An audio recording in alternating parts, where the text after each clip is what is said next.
the yet to be encountered in the main prayer hall of St. Samuel Cathedral. The black-haired bishop retracted his gaze and stopped looking at the middle-aged gentleman in front of the donation box, nor did he have any intention of chatting with him. Here, before the holy altar, he represented the church, and he was under the goddess's sight. He couldn't show more warmth towards anyone because of their generous donation. However, he remembered the gentleman's good looks and mature, refined disposition. He planned on attempting to get to know him when the opportunity arose in the future. Seeing the final note slip into the donation box, Klein closed his eyes and turned to leave. When passing the preaching bishop, he deliberately glanced at the clergyman and smiled with a nod. The bishop returned with a warm smile as he tapped his chest 4 times in a clockwise fashion. Klein wasn't in a hurry to make contact with the relevant personnel. He needed his actions to adhere to logic, and not to have any jarring actions that would incur suspicion.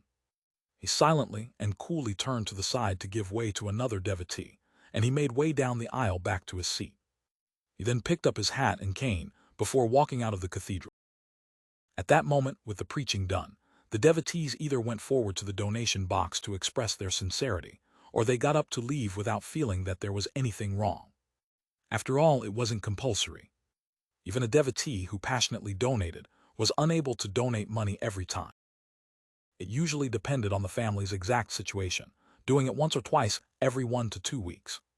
At the level of a commoner, each donation was in the form of pennies, while middle-class devotees ranged from 3 to 5 solely.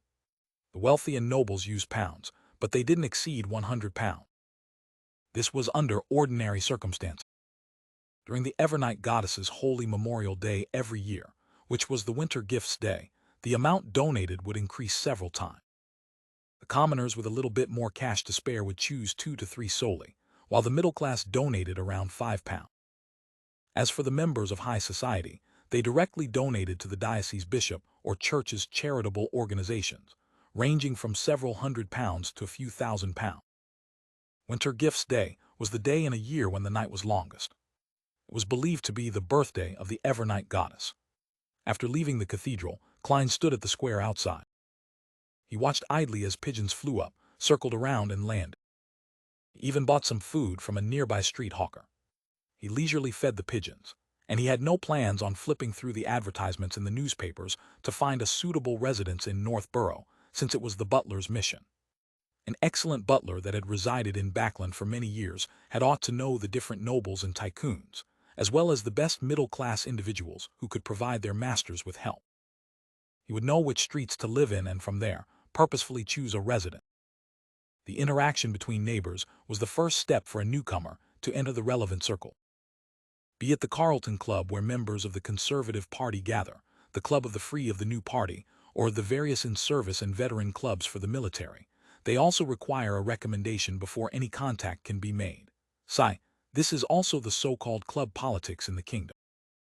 Klein reined in his thoughts as he considered what he should do after he was done setting up the pigeon-feeding persona he created.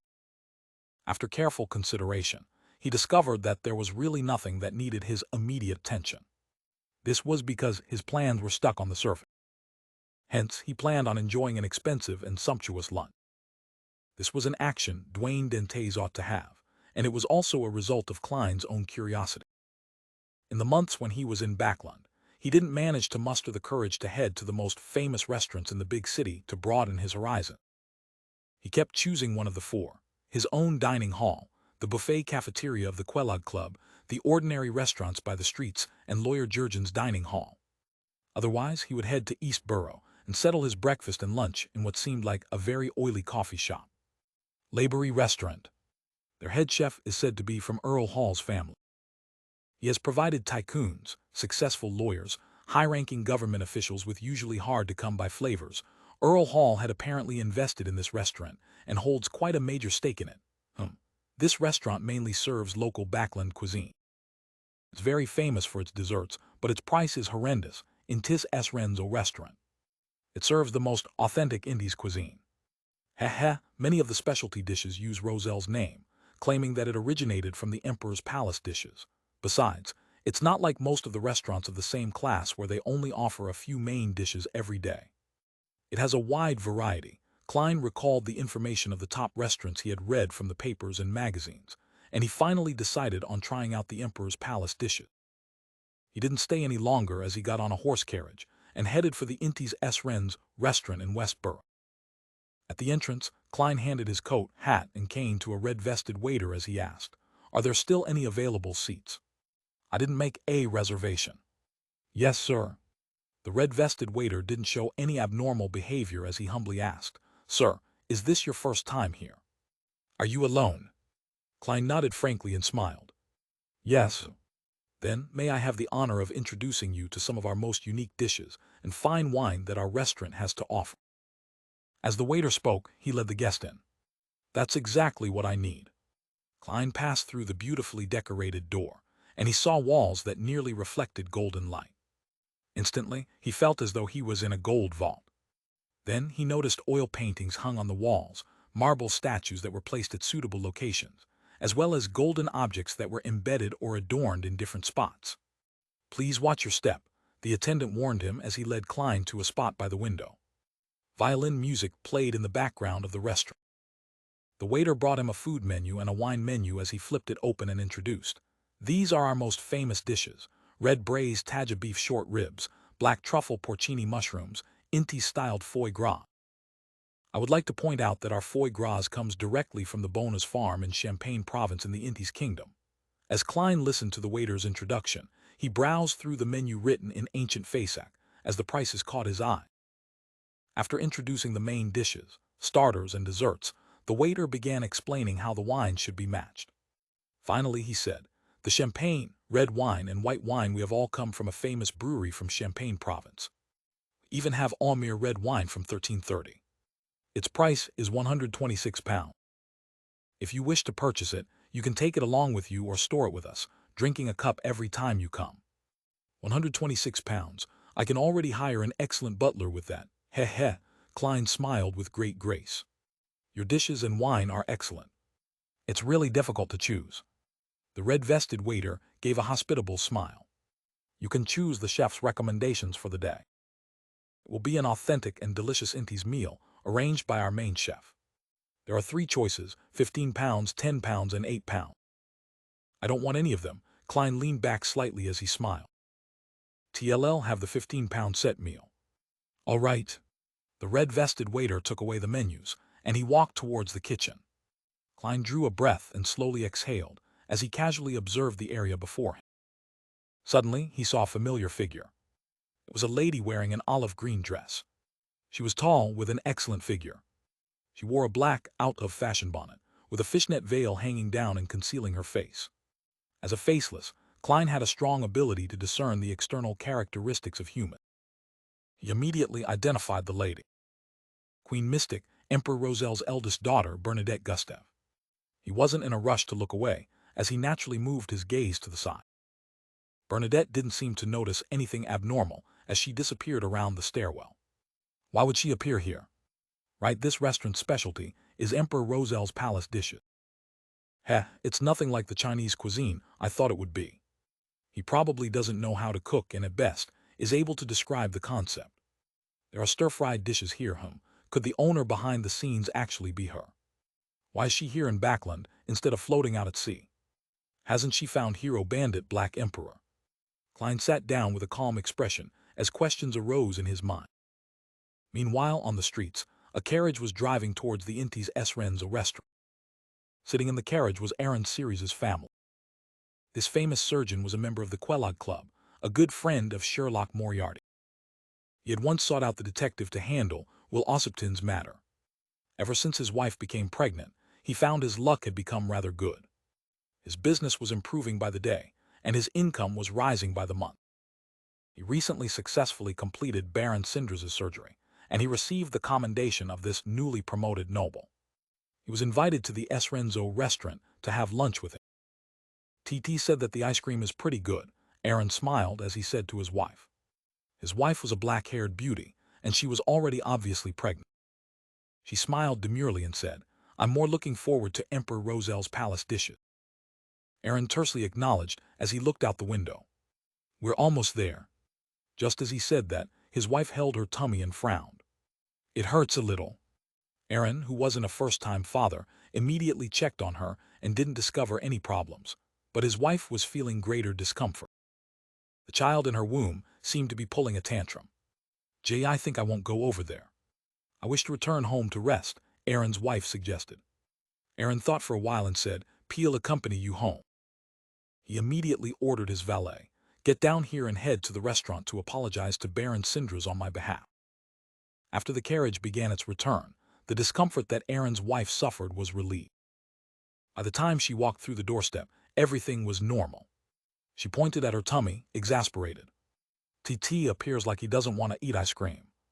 Achoo. In the Intis S. Renzo restaurant, Klein, who hadn't spared any dish, felt the pinch but began enjoying his ice cream in satisfaction. Midway, he found his nose itchy as he sneezed into a piece of tissue paper he pulled out. Westboro. In a dark house, Fours, who had already advanced to astrologer, participated in all kinds of Beyonder gatherings, in search of the possibility to earn money. She owed Zio £220, and she was even suspected by her good friend of being involved in illegal gambling. "I can't even afford to buy my essential crystal ball." As her thoughts wandered, Fours suddenly heard a member at the gathering say, "I wish to sell a moon puppet." Recommendation: moon puppet. Fours' heart palpitated as she refocused and looked at the gathering participant who had just spoken. The man in a black iron mask had already taken out a small puppet and showed it to everyone. He have a friend who discovered a series of graves deep in the southern continent's Paz Valley. This puppet was stuck in the deceased's right eye socket. Fours observed the puppet seriously, just like the other gathering participant. She discovered that it was slender, and its entire body resembled a tiny wooden piece that had been engraved with crescent-like eyes and a mouth. Embedded in it were dried grass and flowers. "Doesn't look like anything special," Fours mumbled inwardly. Her spiritual perception didn't sense anything as her pen-wielding hand continued hovering over a bronze-green notebook. The man in the iron mask continued the introduction. "My friend and I are unable to determine what use this puppet has, and we can only suspect that it's not simple. It might also hide quite a secret. £60. For just £60 you can have it. This price is very fair. Even if it has nothing to do with mysticism, it's not a bad antique worth £40 to £50. That is to say, you'll be spending £10 to have a chance of a pleasant surprise. To you this is a small sum of money. A very tempting explanation. This gentleman is likely a successful salesman. However, I don't even have £10, as Fours engaged in a self-deprecating laugh. She didn't believe that anyone would buy the so-called moon puppet of unknown origins and usage. Just as she had that thought, she heard a female voice which was deliberately suppressed. £50. Is she too rich, or is she willing to try her luck? Fours subconsciously turned her head to look at the speaking person, only to see the lady wearing a hooded long robe. Her face was hidden in the shadows. At that moment, the owner of the moon puppet laughed. "T'll be more inclined to keep it for myself. Perhaps there might come a time when I discover what's so special about it." As he spoke, he realized that no one was offering a better price. He immediately said, "Of course, as a gentleman, I'll satisfy your wish since you have expressed your desire and have given a reasonable price." "Deal," the hooded woman replied with a deep voice. Soon, the gathering's attendant helped them complete the transaction. Fours noticed that the lady's hand was trembling slightly after she received the moon puppet. She places great importance on the item. She might actually know what's so special about the puppet, moon, from the southern continent. Fours suddenly made connections and recalled the few primordial moon believers who missed her. Moon was searching for. She began having a suspicion that the hooded lady was one of them, or that she had a connection with them. Of course, she had zero evidence. She didn't even have much of a compelling reason to have such a guess. Fours silently exhaled as she decided to find a way to verify her theory. She casually moved the hard-covered notebook in her hand, making a yellowish-brown goatskin appear. On the piece of paper were all kinds of patterns that formed an ancient, mysterious picture of unknown intent. This was one of the pages of Lemano's travels, and it recorded a particular Beyonder power. It wasn't a recorded power which Fours had gathered herself, but one of the 5 original pages when she received it. Fours looked up, and she pretended to observe the transactions of the others while fully taking in the hooded lady's situation. She discovered that there was a mosquito with dark brown spots on a nearby wall and unknown worms that were slowly squirming on the ground. Fours' finger naturally slid across the yellowish-brown goatskin's pattern, as a complicated symbol quickly formed in her mind. Silently and without showing any odd signs, she felt that she had understood the brown pattern, as her thoughts connected with the other party. The brown-spotted mosquito flew at a low height. It circled beneath the hooded lady and carefully clung to her front. The mosquito's vision was different from a human's, since an incomprehensible scene appeared in Forrest's mind. But it soon disintegrated and reformed into a rather normal scene. The hooded lady had a rather curved outline with dark skin. Her brows were thin, and the corners of her mouth drooped significantly. Forrest immediately recognized her. She was none other than the primordial Moon believer, Windsor Baring, who Mr. Moon was searching for. An effective clue is worth £100, and directly finding her means £500. Forrest recalled the reward as she immediately became flustered. Her first reaction was to drive the mosquito to bite Windsor Baring and suck her blood. That way, she could later use astromancy to directly lock onto her location. However, she gave up the idea after struggling for a moment. That was extremely taboo in a Beyonder gathering. If she were discovered, she would definitely be attacked by all the participants of the gathering. And the host of the gathering often had significant strength. Going too overboard made it easily detectable. I'll just get the £100. If there's another chance, I'll consider how to lock onto her directly. I have to leave this gathering early and smear my blood over Leimano's travels to prevent myself from getting lost. That would be dangerous. Forrest repressed her disappointment as she made her final decision. In fact, her actions were already out of line, hence, she didn't wish to stay another second longer. Hillston Borough, inside a high-class hotel. Klein stood behind an oriel window as he silently took in the crimson moon and thin clouds in the sky. Some time later, he combed the white hair around his temples and reached out to draw the curtain. Then he went through the hassle of moving the radio transceiver back to the real world and spent the time airing out most of its smell. This time, he only waited about 10 seconds when he felt the room turn dark and eerie. He heard the radio transceiver begin to produce clicking sound.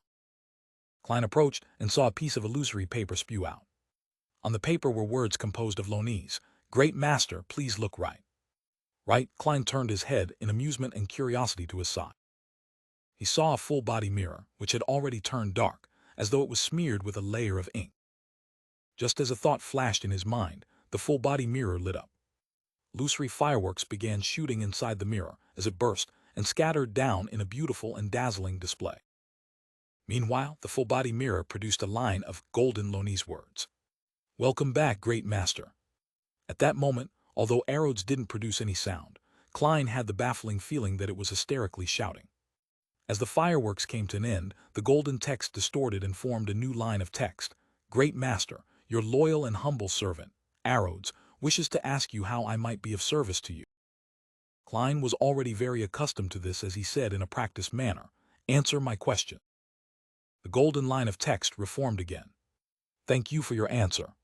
You may ask." Prepared, Klein said, "Where did the evil spirit in William Street go to?" Full-body mirrors, golden text, froze for a few seconds before they slowly disappeared. As for the blooming fireworks in the background, they first blurred before a new scene became clear.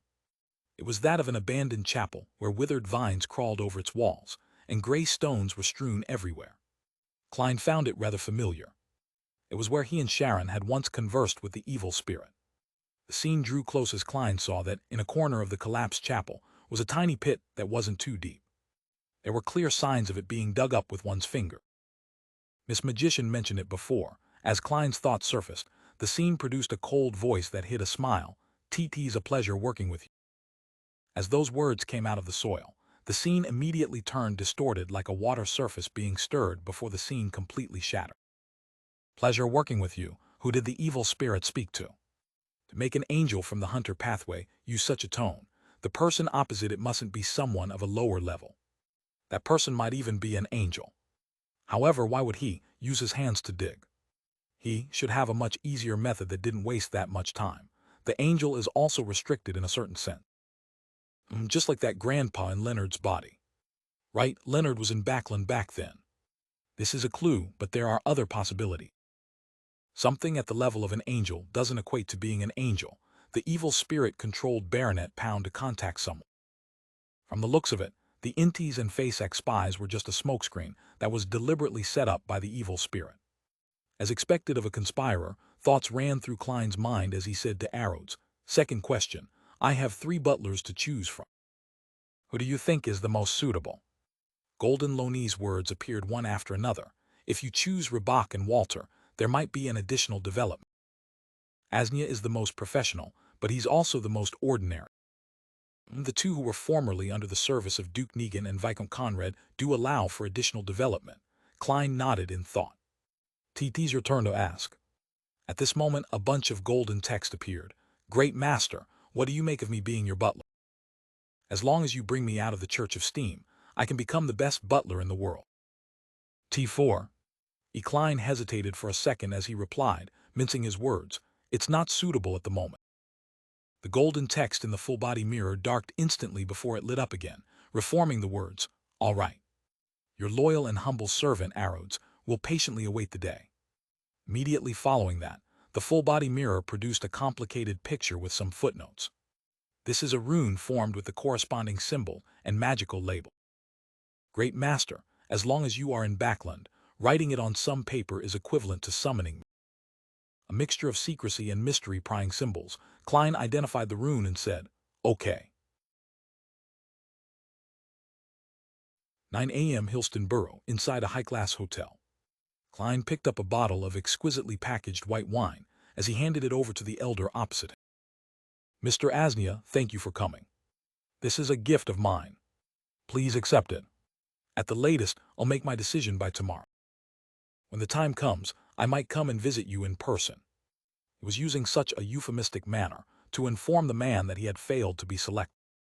To be frank, he was actually rather pleased with Mr. Asnia.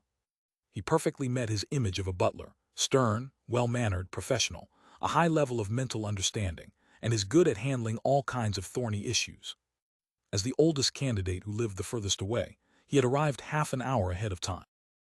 He had been patiently waiting outside, while Rabak and Walter were only 15 minutes early. If not for Arrows mentioning that the latter too allowed for additional developments, Klein felt that he would have chosen this old gentleman.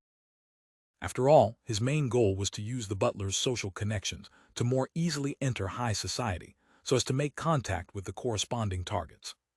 The white wine was specially bought from the Intis S. Renzo restaurant, costing him £2 since he knew someone was destined to be disappointed, while wasting money to travel to and fro by carriage. This could effectively accentuate how generous Dwayne Dantes was, and how gentlemanly he was as a mysterious tycoon. In addition, he didn't think it was right to belittle a butler from a noble family. Such people definitely knew plenty of people in high society, many professional butlers, and countless servants due to their past professional experiences. They covered the entire spectrum of people, and they could affect a gentleman's image, and this was a necessary consideration for entering even higher social circles. At present, the 55-year-old Asnia had plenty of white hair. His blue eyes were ingrained with the wisdom that time had given him, so he didn't reject Dwayne Dantes' gift. He received it and glanced at it before bowing. "Tea love white wine from Gara. Thank you for your kindness.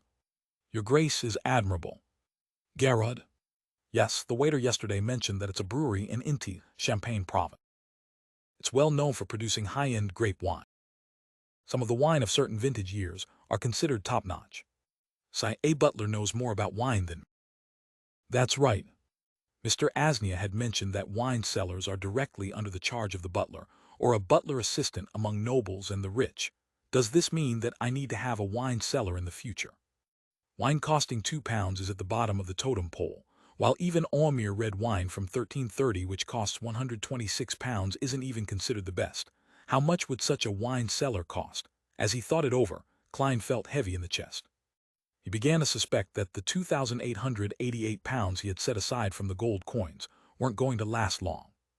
If not for the training he had during his time as a clown, he definitely would have lost his cool and not reply with a smile. "Your fondness for it is the greatest form of praise for me. Mr. Asnia, please invite Mr. Rabak, who's at the coffee house below, up." Asnia didn't hesitate to agree to it. Less than 5 minutes later, Rabak knocked on the door and entered the living room. This gentleman had his blonde hair combed neatly.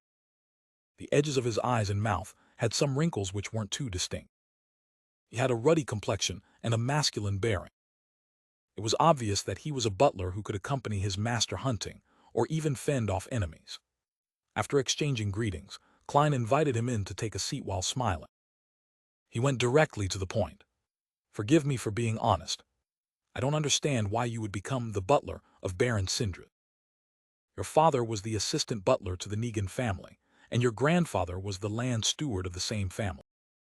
Many of your ancestors served the Duke and his relatives until they returned to the arms of God. You should have had such a life trajectory as well. Due to Emperor Rosel's influence, the various countries in the northern continent went from using their fief and aristocratic title to indicate their nobility to just their names and aristocratic title. Only under special formal occasions would they use the former. Of course, there were a few nobles whose names stemmed from their fiefs." Rabak gave a standard smile and answered, "Baron Sindris is a newly promoted noble, an old friend of the late Duke.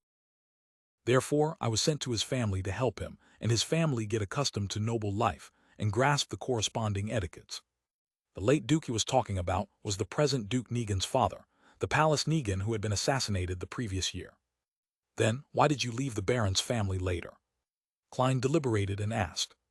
Rabak answered honestly, "Although Baron Sindris obtained his aristocratic title via the Conservative Party, he is one of the most famous bankers, investors, and enterprise owners in the kingdom. He was one of the earliest multimillionaires, and he had a strong penchant for the new party.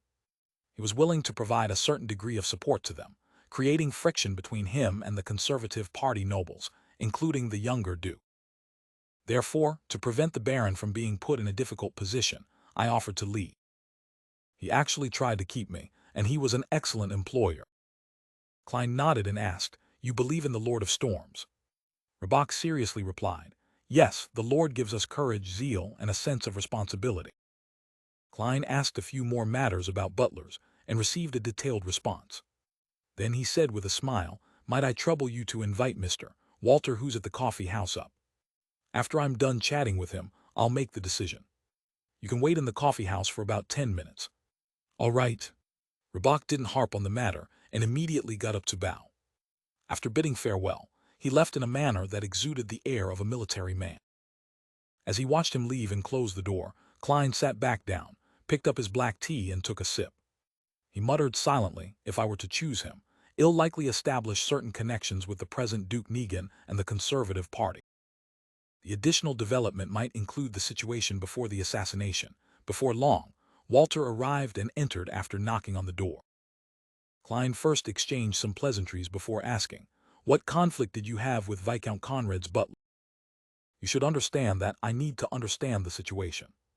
I cannot afford to risk offending a noble."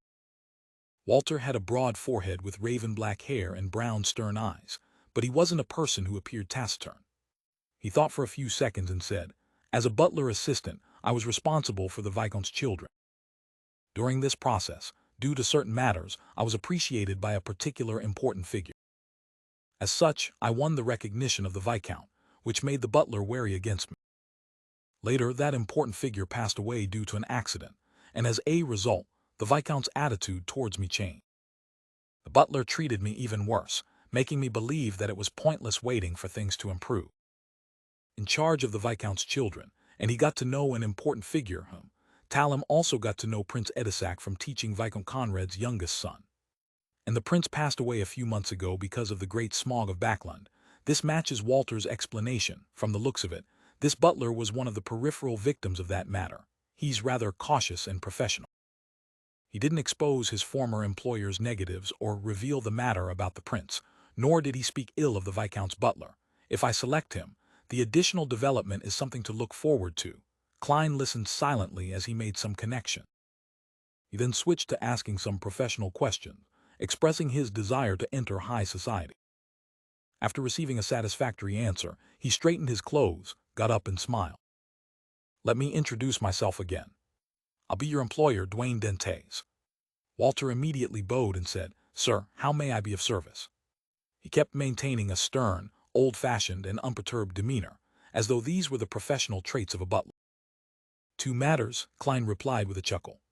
"First, help me hand this bottle of white wine to Mr. Ribach, who's waiting at the coffee house." Please express my apologies and gratitude to him. Second, hire a solicitor to write up a professional contract that will include you and the other servants. All right, sir. Walter bowed once again. As Klein handed the white wine over, he asked, Walter, how many servants do you think I need to hire in order to not appear improper? While Walter received the bottle of Garrod white wine, he replied without any hesitation, you should first determine where you will be living. Only then can you know how many servants you actually need. Oh, do you have suggestions? My requirements are simple. I wish to live in Northborough, as I'm a pious believer of the goddess. Klein drew the crimson moon on his chest in passing. According to the information I read on the papers and magazines, a garden villa in a high-end district has to be at least £3 a week. That makes it £156 a year.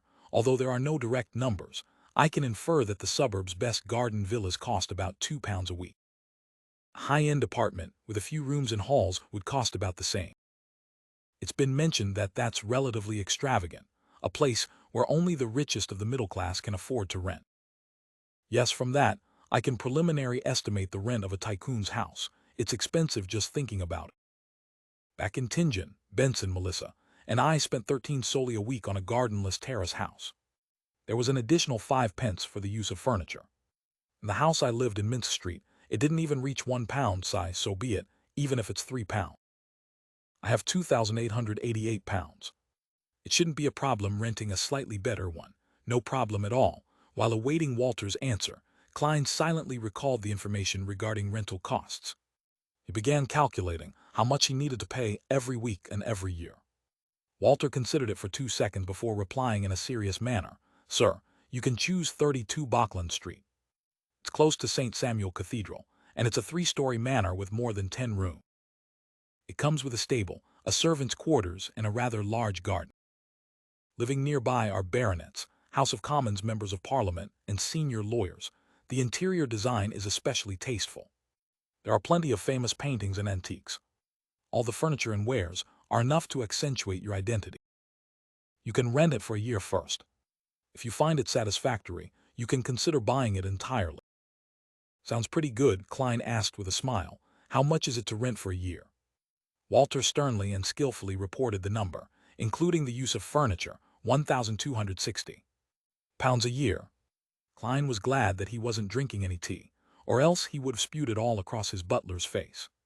He mustered nearly all of a clown's control in order to prevent any abnormalities from showing on his face. After a brief moment of silence, Klein raised the black tea and took a sip. He said with a smile, It's something that can be considered, but Emperor Roselle once said to never be in a rush to make a decision. Only after repeated comparison will one receive the best answer. Are there any other options? Walter, who wore a white glove, replied without any abnormality to his expression, Phelps Street would also satisfy your request. I recall that Unit 9 is available for rent. It's a 2-story villa with more than 10 rooms. It comes with a stable, the servants' quarters, and a small garden. The furniture and wares are relatively old, but they're considered decent. The annual rent is £220. That's quite a reasonable price. Reasonable, however, Phelps Street means that it's less than 100 meters away from St. Samuel Cathedral. Although this does help in being right under their noses, many of the pedestrians will be nighthawks. It would be very inconvenient for me to leave and return, making it easy to make mistakes. Klein, who originally had a budget of about £160, suddenly felt £220 was a pretty good price after undergoing the catharsis of the garden manager's price. This made him suspect whether butler Walter had deliberately offered him an expensive choice at the very beginning. Klein pondered for a few seconds and said, Any others? Walter replied without showing any signs of impatience, 160 Bachland Street is also available for rent. It's a 3-story house which also comes with a garden, a stable, servants' quarter. There are more than 10 rooms, but its location isn't as good as Unit 32. The decorations, furniture, and wares can be considered decent. It has an annual rent of £315. £315, the rental fee flashed past Klein's slightly numb mind. He asked and thought, What do you suggest? At that moment, he had already decided on an answer, but as an employer, he wasn't in a rush to express his decision. This was because He would easily be belittled if his decision had a slip-up in common knowledge. Walter seriously thought and said, 160 Bachland Street. In comparison, the neighbors here will be more helpful in entering high society. As for Unit 32, it's overly extravagant. Rent it immediately will make your surrounding neighbors believe that you lack the necessary self-restraint, making it seem inappropriate. Put it simply, to rent a house costing £1,260 a year so easily will make neighbors define me as an ostentatious nouveau rich. To a tycoon who's trying to enter high society, such a reputation will be terrible. Klein sipped his black tea and asked with a smile. Then, why did you offer me the selection of 32 Bachland Street? Walter unhurriedly bowed and said, Honorable sir, I'm only a butler. My responsibility isn't to decide, but to present all suitable options and give you certain suggestions for your consideration. In a situation where I'm unaware of your exact preferences, I have to do my best to provide you with all possible options. Very professional, he's likely worried that Dwayne Dantes is a nouveau rich who enjoys flaunting his wealth, so he first gave the choice of 32 Bachland Street as a way to probe me, so as to adjust his suggestions and management style. Klein smiled and said, Let's eliminate Unit 32. We shall choose one of the two. Before I make the decision, I'm accustomed to paying a visit. Let's head off after lunch. Yes, sir. Walter continued wearing that stern, old-fashioned expression. South of the bridge, Harvest Church. Emlyn White was wiping the silver candle stands as he was mulling over the clues provided by Miss Magician. A secret Beyonder gathering, that's equivalent to providing no clues. It will be rather difficult to pursue the matter, and I won't be able to participate in the gathering in short notice. Emlyn observed himself in the silver stand surface as he combed his hair. Then he put down the wiping cloth, retreated to the first pew in the cathedral, and sat down as he watched Bishop Otravsky praying seriously before the altar with his gaze unfocused. Thoughts came to his mind as they occasionally created sparks. Emlyn suddenly grasped a detail. Why would a puppet that garners the primordial moon believer's immense interest happen to appear? Moon puppet, this feels like it's bait. See, could it be a trap designed by Ruse Bathory and the other? Emlyn's eyes lit up as he suddenly stood up. Ruse Bathory was a sanguine baron who was participating in the hunting competition. He was viewed by Emlyn as his strongest competitor. The more Emlyn thought about it, the more he found it as a possibility. This was because he knew that Bathory was an antique enthusiast, one who especially enjoyed collecting all sorts of strange trinkets from the southern continent. After pacing back and forth a few times, he curled the corners of his lips and chuckled. He silently said, I have no way of entering the Beyonder gathering to seek out the location of Windsor, but I can monitor Ruse Bathory and finish off the target before he does. Haha, I look forward to his expression when that happens. Yes, Miss Magician's clue is indeed worth £100. Just as Emlyn was feeling abnormally excited, Father Otravsky ended his prayers, walked over and looked down at him. He said with a gentle voice, Our piousness is not in our language, but in every detail of our body language. You are not being focused enough today. Wipe the candle stand again. All right, Emlyn replied, suddenly feeling ashamed. After the priest turned to walk to the confessional, he snapped to his senses as he muttered, amused and incensed, I'm not pious at all. I don't have to appear pious. Rows of straight Intis parasol trees lined both ends of the street, making the streets appear beautiful and tranquil. With his gold inlaid cane in hand, Klein slowly walked out of Unit 160. He silently drew a breath and turned to look at Walter. Tell the owner that I'm very satisfied. TLL temporarily rent it for a year. We might move to a better place later, such as Empress Borough. His words hinted at his ambition to obtain an aristocratic title, as Empress Borough was a place where the nobles gathered. As for why he didn't rent half a year to save on money, it was because such high-end estates only accepted long-term contracts. 1 year was the minimum. To be frank, if money wasn't an issue, Klein had quite a liking for the house. Its lawn was clean, and the garden was beautiful. The furnishing was befitting, and the wares were exquisite. There were plenty of bedrooms, sufficient furniture, and many washrooms on every floor. Even the stables and servants' quarters at the back weren't shoddy work. It was the best residence Klein could have ever imagined in the past. Walter immediately replied, I'll hire a solicitor in a while. Sir, what specific requests do you have regarding servant? Klein strolled underneath the Intis parasol trees and smiled. TD first like to hear your suggestion. Walter thought for a moment before saying, "Sir, you will need a housekeeper regardless." During the interview, Klein had mentioned that Dwayne Dantes wasn't married and had no children, nor did he have any mistresses in Backlund, therefore, he didn't need a lady's maid. Dwayne Dantes nodded gently without expressing any intention. Walter continued, "Her duties would be to manage the female servants and the expenses of the household. Sir, you can't leave everything to me or the same person. Balance is an art in politics, and it's also a good method when managing a household. Emperor Roselle once said that absolute power definitely corrupts. Team confident in myself before money, but it's only confidence. I'm very honest, a housekeeper is needed. She'll cost about 30 to 40 pounds a year." Klein nodded. "Okay." At that moment, Walter was walking behind Klein to his side. He extended his hand to stop a rental carriage. On the carriage, he continued, "I will get the Family Servant Assistants Association to produce a name list for the selection of the housekeeper. You shall choose her personally, and I won't provide any suggestions. Based on the current residential situation, you will also need a steward who can be male or female. You will need a valet, a lady's maid in charge of the bedrooms, and 2 chambermaids who will be in charge of the living room and activity room. 2 footmen to valet guests, a parlor maid, a scullery maid, 2 laundresses, and 2 handmaids.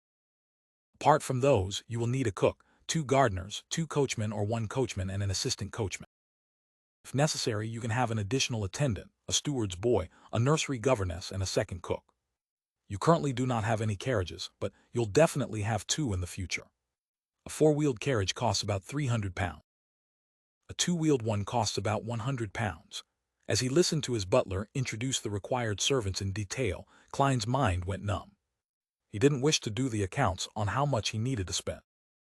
After all, it was paid on a weekly or monthly basis, and not an annual basis. Ignoring the attendant, steward's boy, nursery governess, and second cook, there will be 10 to 11 male servants, and the female servants with the housekeeper will number about 9 to 10. It's basically several times what I calculate. Each week's expenses will exceed 10 pounds. This can only be determined after all of them are hired, and their salaries are negotiated. There's also the carriage. Klein's mind couldn't help but drift when he saw Walter's mouth moving nonstop. Seeing the staid and extremely dignified Mr. Dwayne Dantes nodding from time to time, Walter subconsciously broadened the topic. In the future, you will also need to rent a manor in the suburbs to entertain friends, to have a wonderful weekend over there. There's no rush. It can wait until you hold several dances and banquets at Unit 160. Sir, do not mention housemaids in front of the neighbors of this street. Only those with salaries below 500 pounds a year will hire housemaids, because they're unable to hire enough female servants to handle the different parts of the household. 740 Klein listened numbly as he reflexively wore a warm smile. Back at the hotel, he watched Walter leave before he sat back down, his expression collapsing. When it was 20 minutes to 3, Klein rubbed his temples and slowly got up. He went into his bedroom and prepared to begin this week's tarot gathering. Above the gray fog, in the palace with the towering dome, the fool Klein glanced at the sun, who had been pulled up ahead of time, as well as the world who had been conjured in advance. Emanating a little bit of his spirituality, he made contact with the crimson star representing justice, the hanged man, the magician, the moon, and the hermit. Beams of light rose up, as relatively blurry figures appeared on the 2 sides of the long bronze table. Justice Audrey, who had just returned from a tree farm leading to the castle, had already changed into a dress. Her sleeves were layered in laces that were filled with lustrous pearl. Like clockwork, she stood up, lifting the corners of her skirt as she curtsied. "Good afternoon, Mr. Fool Tilda." Klein instantly felt better as he nodded with a smile in response. Meanwhile, he couldn't help but sigh. To act like a tycoon costs so much money. I wonder how huge the expenditures are for a noble like Miss Justice. After all the members exchanged greeting nods, he looked at the hermit, as he knew that this pirate admiral would likely provide him with new Roselle diary entry. As he had expected, Catlia spoke out. "Mr. Fool, I only managed to find 1 page of Roselle's diary." "Just 1 page? Shouldn't Queen Mystic be able to produce an entire book anytime she wants?" Klein, who had been met with repeated tribulations recently, remained composed as he nodded. "That won't be a problem." Catlia immediately conjured a yellowish-brown diary page. It then seemed to tear through the spirit world and enter Mr. Fool's hand. Klein deliberately looked down, and he was surprised to discover that the beginning of the diary entry didn't have a date. That means that it's a second page from another diary page. Why didn't Bernadette give me the first page? She should be able to figure out dates. After all, old Neil succeeded, did she not? Or were the diary pages thrown into a mess, and she wasn't able to restore them to the correct order? Does this mean that Emperor Rosel's belongings were vied for by various factions after his death? Some were lost, and at that time Bernadette was unable to stop them. Only when she became Queen Mystic did she have the ability to get involved. As Klein guessed, he quickly began reading the content on the piece of paper. How surprising. The fourth epic history divulged by Mr. Door is getting more and more interesting. This unlucky bastard who's trapped amidst the storm and lost to the depths of darkness told me that the Black Emperor died once and had revived again. Surprisingly, this matches what was said in that ancient secret organization. Back during that gathering, they said that the 9 secret mausoleums of the Black Emperor weren't all destroyed. Even if this deity who walked the land were to perish, he could resurrect. Even if all 9 mausoleums were destroyed, as long as the order left behind by the Black Emperor remained, he had the ability to strangely resurrect. Only with the birth of a new Black Emperor would he be completely obliterated, never to appear again. According to Mr. Door's description, the Black Emperor had 3 stages in the process of his resurrection. First is that the uniqueness leaves the person possessing it, turning into an abstract concept. Second is when the subjects of the Black Emperor hear his mighty voice again. The third is that, when fused with the uniqueness, the Black Emperor would reappear in the astral world. The 3 sequence, 1 beyonder characteristics, would automatically be returned into the Emperor's hand. This is an order that other true deities are unable to distort or prevent. This way, the sequence 1 Prince of Disorder of this pathway, Blood Emperor and Night Emperor, would be in a rather awkward situation. They might instantly perish, falling back to sequence 2. Mr. Door said that back then, the Lord of Storms and the Evernight Goddess had chosen the Night Emperor. They helped him switch to a neighboring pathway, the Judgment Pathway. As such, the Tudor Trunso's united empire fractured. And Blood Emperor Alistair Tudor, who was pushed into a corner, made a crazy decision. It was to switch to a non-neighboring beyonder pathway. He paid the cost of losing his reasoning, becoming a lunatic so as to forcefully advance and become a true god. You have to say that this decision is filled with irrationality. It's almost impossible for it to happen, but Mr. Door told me that Alistair Tudor eventually succeeded. The craziest true god was born. It's truly fascinating, but Mr. Door didn't go into the details since he kept it from me. T asked him which was worse, lunacy or death. He said that it was an obvious choice, death, because as long as one was alive, it wasn't impossible to recover even if one was completely mad. He laughed and gave an example. A crazy true god could use his instinct to mate with all kinds of living beings, giving birth to all kinds of descendants. Through this process, if he was lucky enough, the conflicting beyonder characteristics would be purged. The lunacy would slowly disappear with time as he improves bit by bit. Mr. Door deliberately didn't say if there would be any remnant problems, nor did he explain why almost no one made such a choice, but I could tell that there was definitely some huge hidden risks. You have to say, Mr. Door's understanding of true gods far exceeds my imagination. Before he was exiled, he might have made an attempt to reach sequence 0. It's no wonder he shows such contempt to Zaratal, and he has 0 respect for the various true gods. This only makes me more unwilling to let him return to the real world. There's plenty of information. It's no wonder that Bernadette deliberately chose this diary page. Wait, why did she choose this page? What important meaning is there behind it? Did problems begin to slowly happen to Emperor Rosel from that day, until he eventually went mad? Mad could it be? No way. Rosel's situation back then was similar to Blood Emperor Alistair Tudor. His pathway was severed, and the neighboring pathways were blocked by either people or items, making it difficult to reach them. See, could it be that under the immense stress, he made an irrational choice like Blood Emperor, and he had attempted to switch to a non-neighboring pathway? This way, the craziness in his later years was a result of him truly losing his reasoning, not a result of the defamation from others. It's no wonder Bernadette hated and betrayed him, but is also trying to figure out the truth. From this angle, certain things have become very interesting. Roselle forcefully ascended to the throne and declared himself emperor, his declaration of the civil code, using the order from Earth's 18th and 19th century to replace the existing order.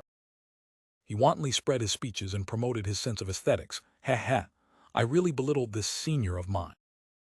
I always thought he was cosplaying Napoleon or Caesar for his own entertainment. So it was him making preparations to become the Black Emperor. No, I saw a few pages of his diary back then. His thought processes were clear, and his emotions were stable. He could even communicate with various noblewomen of different ages. He might not have made the final decision back then, but was subconsciously leaving a way out for himself. The civil code probably wasn't deliberate. As a usurper to the throne, declaring new laws is necessary, and from what he could use for reference, the civil code was what matched the situation and flow of history. The actions of him declaring himself emperor later on must be something Bernadette found incomprehensible. She found it difficult to accept. As Roselle's most beloved child, she probably noticed certain abnormalities with her father before he declared himself king. Hence, she chose the longest diary page during that period of the emperor's life to give to Admiral of Stars. Klein couldn't help but make connections, as though the heavy history hidden deep in the fog was being turned over to reveal a page filled with blood and iron. This made him curious about the final trigger that made Roselle go mad. Meanwhile, he also resolved some of his puzzlement. So the resurrection of the Black Emperor is done this way. It's very similar to my previous guess. In the fourth epoch, there was actually a Tudor-Trunsost united empire which was supported by the 6 deities like the Lord of Storms and the Evernight Goddess. The 2 thrones in the ruins in William Street can be explained then, as it belonged to the united empire, according to Mr. Dorr. The 6 deities chose the Night Emperor, resulting in the united empire fracturing. Then, who helped the Blood Emperor capture or kill the 3 Sequence 1 hunters? Among them, Red Angel Medici was likely stronger than the Blood Emperor from back then. Primordial Demoness. Death. Primordial Moon. Dark Side of the Universe. Mother Tree of Desire. Klein tried listing possibilities for his guesses, but he had nowhere to begin. He quickly made the diary disappear as he smiled at the hermit. What's your request? Catlia frankly answered without holding back. Is there someone else apart from Emperor Roselle mentioned in this diary entry? This question made Audrey turn to look at Mr. Fool. Her eyes sparkled as they were filled with curiosity. Even her ears seemed to prick up. Alger was also very interested in the matter. That person definitely wouldn't be an ordinary person to be mentioned in Emperor Roselle's diary. Klein could guess at their thoughts as he couldn't help but lampoon inwardly. It's only because this diary entry was specially selected by Bernadette. If it were any other entries, I'd have to tell you that the other people mentioned are Demoness A, Demoness B, Hunter A, Hunter B, some aristocratic ma'am, some aristocratic lady. After 2 seconds of consideration, Klein, who was leisurely leaning back into his chair, replied with a smile, Mr. Dorr. Mr.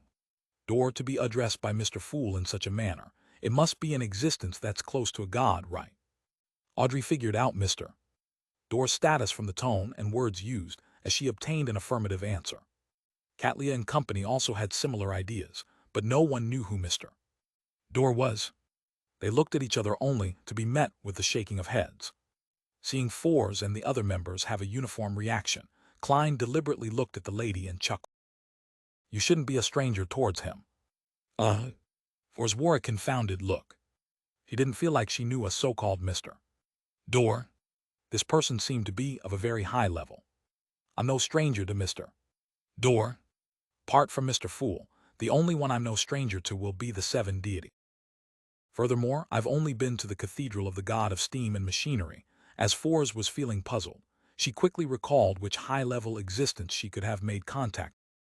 Since there weren't many, she quickly eliminated all the other possibilities.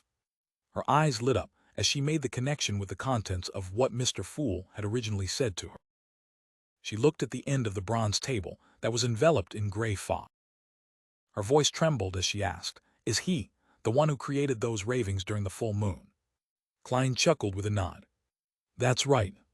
Ravings during the full moon, what's that? Audrey and company exchanged looks as though they were ordinary people who had just entered the mysterious world. They had never heard of any so-called full moon ravings. As expected, Miss Magician isn't simple. She actually knows about Mr. door, and she's aware of the corresponding matter. My initial judgment wasn't wrong. Although the Bayunder ingredients she needs are relatively low, there are too many possibilities. Katlia nodded her head indiscernibly, planning to ask more about Mr. Door during the free exchange. She was also willing to pay a certain price for it. An existence who could be seriously mentioned by Emperor Roselle and addressed by Mr. Fool in a rather formal manner, had to have many secrets involved. It was definitely nothing simple. At that moment, Force silently exhaled. She felt that she was one step closer to removing her curse. At the very least, in Oh No Who's producing the full moon ravings, she lowered her gaze and sincerely said to Mr. Fool, "Thank you for your reminder." Klein didn't speak further, nor did he point out that Mr. Door was suspected to be the ancestor of the Abraham family, Bethel. After surveying around the table, he said with a casual tone, "You may begin." With that said, he immediately controlled the world to say with a hoarse voice, "I have 2 mystical items for sale." 2 mystical items. Mr. World has recently been able to produce something of great value at every gathering. He lives up to being Mr. Fool's blessed.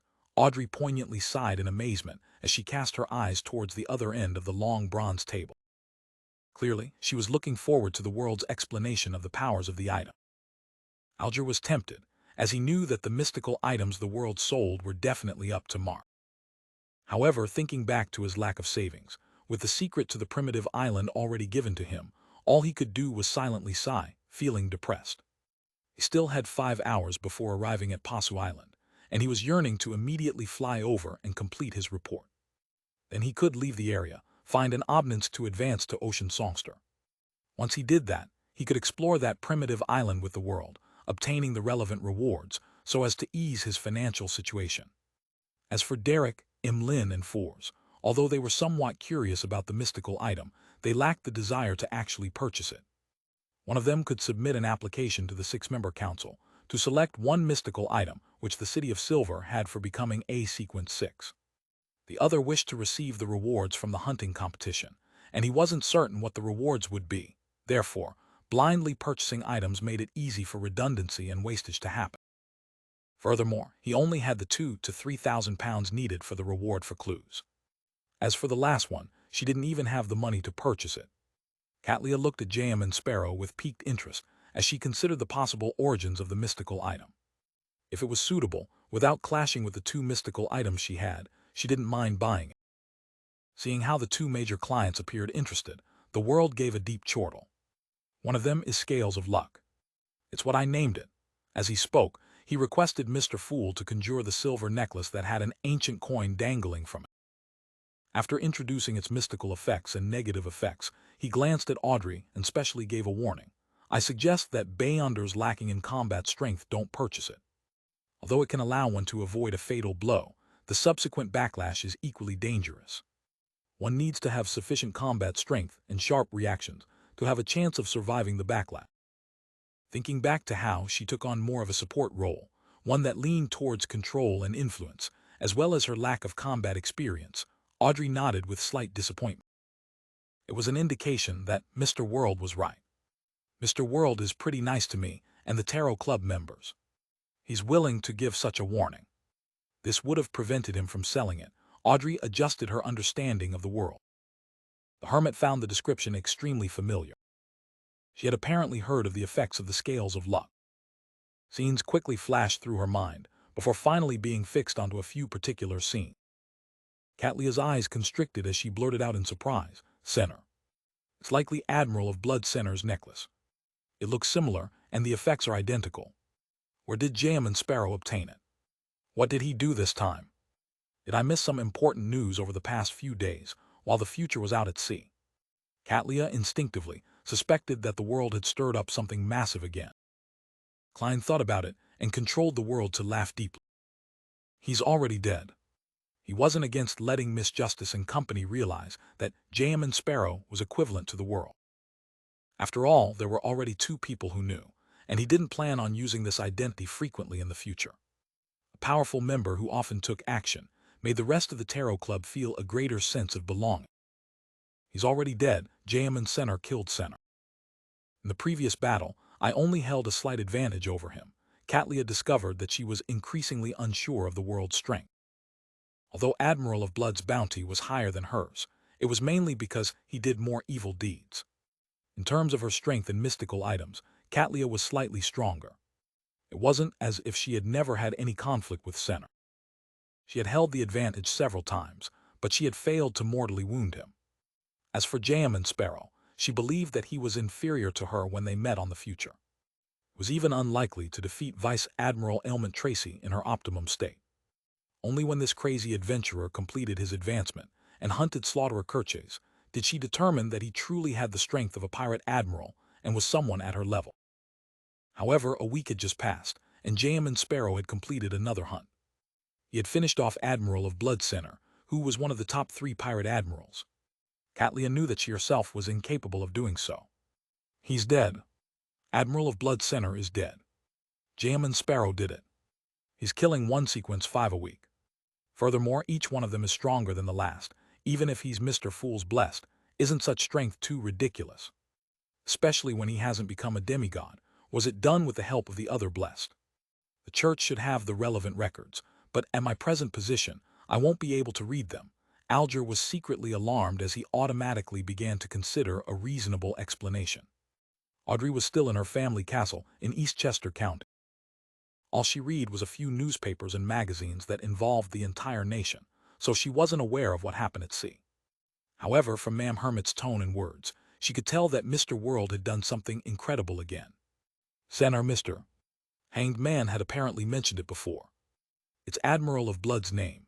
Mr. World finished off this pirate admiral and obtained his mystical item. How amazing! That's practically what I dreamt of. Back when I had heard of the 7 pirate admirals, I had imagined myself becoming a powerful Beyonder to adventure out into the sea to capture all of them and hand them over to the kingdom. So our tarot club is already this powerful. I have to investigate who killed Admiral of Blood. That way, I'll be able to figure out Mr. World's real identity. But would he be unhappy about that? No, he mentioned it himself, so he's likely willing to let himself be known, Audrey thought in glee. Fours, who needed to read various newspapers to obtain material, instantly recalled a piece of news that she had recently read. Admiral of Blood Center was suspected to have been killed by the crazy adventurer, Jam Sparrow. See, could it be that Mr. World is the crazy adventurer worth? No, is the crazy adventurer with a bounty of 50,000 pounds. For his felt respect, she began to believe that he had the ability to help her finish off the Aurora Order Oracle, the suspected traveler, Louis Ween. And Lynn shared similar feelings as Audrey. This was because he seldom read minor newspapers. His area of activity didn't include any information gathering grounds. As for Derek, he wasn't one bit surprised. He had long confirmed that Mr. World was extremely powerful. Even though Mr. Hanged Man had once mentioned that Admiral of Blood Center was very powerful, he believed that Center was inferior to Mr. World due to a lack of any direct impression of him. Katlia said after a few seconds of silence, "How much do you plan on selling it for, or what item would you like to trade it with?" "TF, the price is suitable, I can consider it." "Great. There's finally someone who's interested." Klein, who was burdened with immense financial pressure, controlled the world to say, 12,000 gold pounds. He was afraid Katlia would be frightened away by such a price, so he quickly added, "You can choose to pay a portion with gold coin. That way all you will need is 11,000 pounds.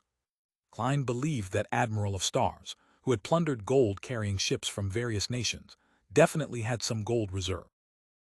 Even if she didn't have much, she could exchange for them from other pirates. This would allow him to make his first payment to Miss Messenger.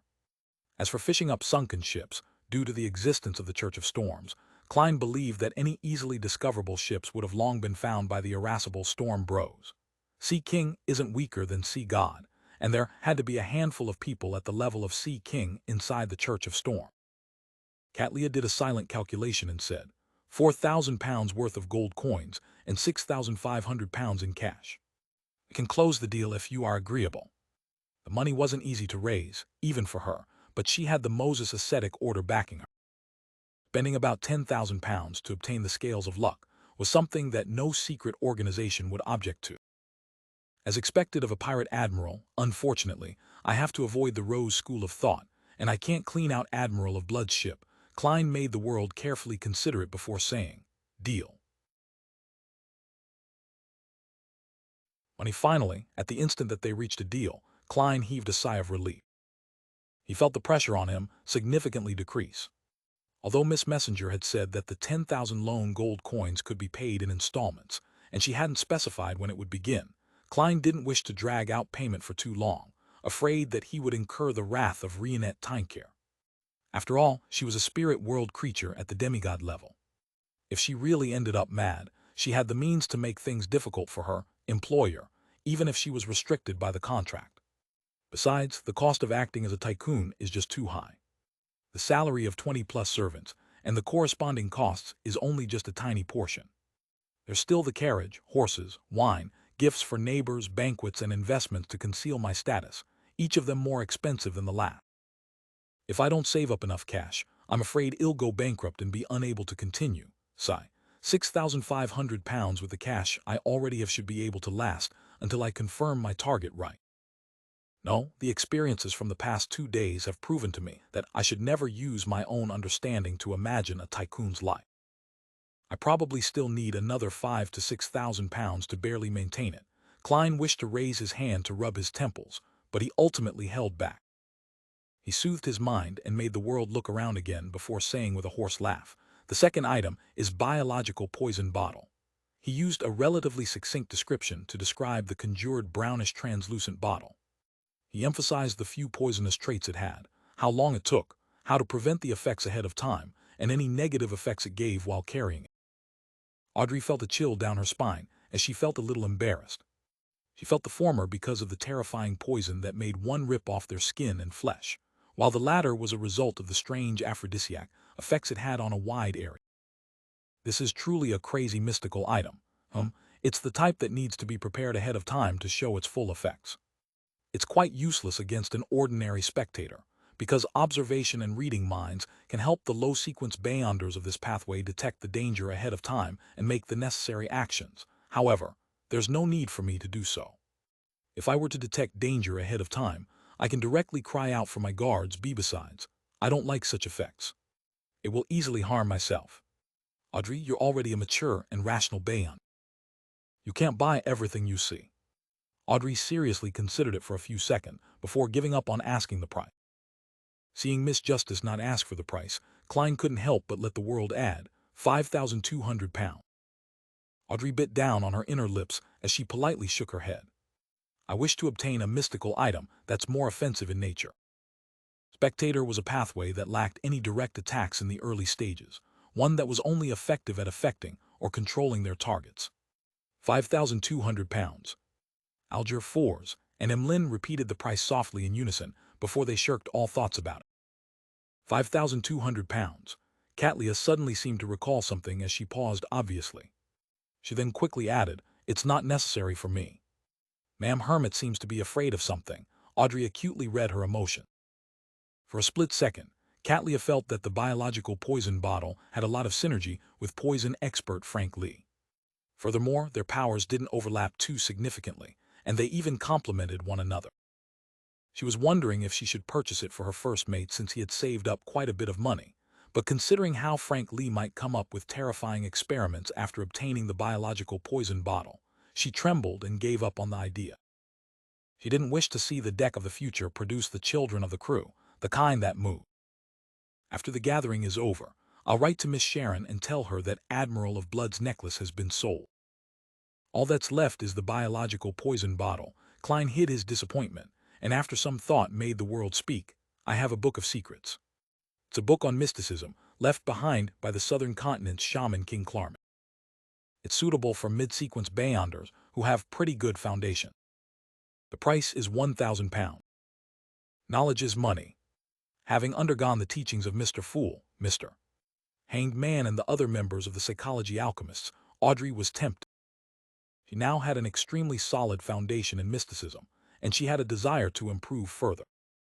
The Psychology Alchemists will likely teach me some mysticism knowledge of a higher level in the future, but it will definitely not be all-encompassing and will be limited to the domain of the mind. Audrey easily convinced herself as she nodded. This is exactly what I want. Fours was equally interested, but the thought of how much money she had made her close her mouth. As for the other members, they didn't lack such knowledge. As expected of Miss Justice, She doesn't bargain at all. My bottom line was actually 800 pounds. No, I don't have one at all. It's not like knowledge can only be sold once. Klein happily made the world chuckle. Deal? However, I have to remind you not to pray to the primordial moon. It will make you become a lump of squirming flesh that only knows to wildly mate with different creatures to produce all kinds of children. Of course, you cannot pray to other secret existences. It will be equally dangerous. Audrey was terrified by what she heard as she couldn't help but change her seating posture. She then calmed down, turning to look at the end of the long bronze table. She said firmly, "I'll only pray to Mr. Fool when holding a secret ritual." She had spoken with utmost sincerity and without any hypocrisy. Miss Justice really worships and trusts the Fool. Klein felt touched and a little ashamed.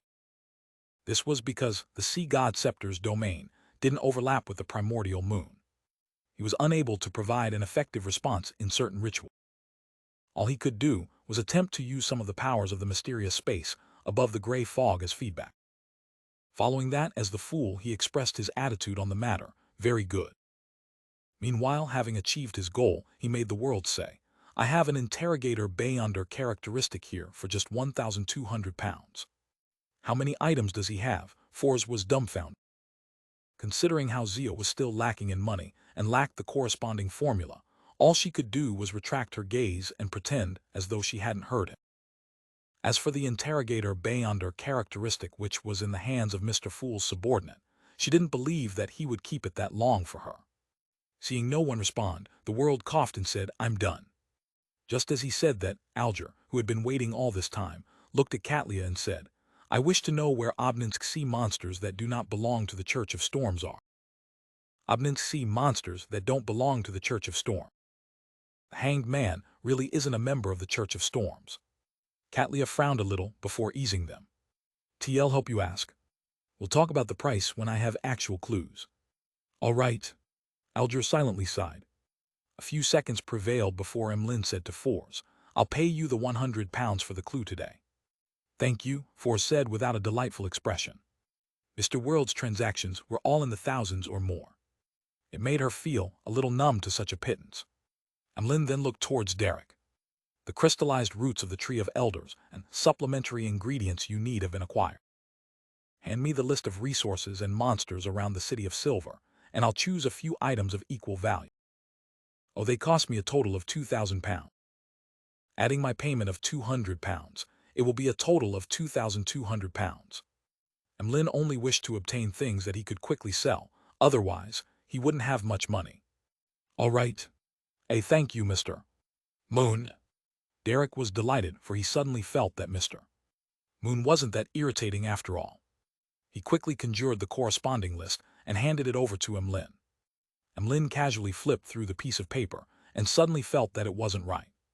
This was because just this piece of information had extremely high value. It presented the detailed information and corresponding resources around the City of Silver. I remember that they didn't pay to see this list. Emlyn couldn't help but glance at the hanged man Alger and the hermit Catly. At that instant, he seemed to understand something. When he looked at the sun again, Emlyn had a newfound sense of superiority, as well as a sense of guilt he couldn't get rid of. He cleared his throat and said, this, also this."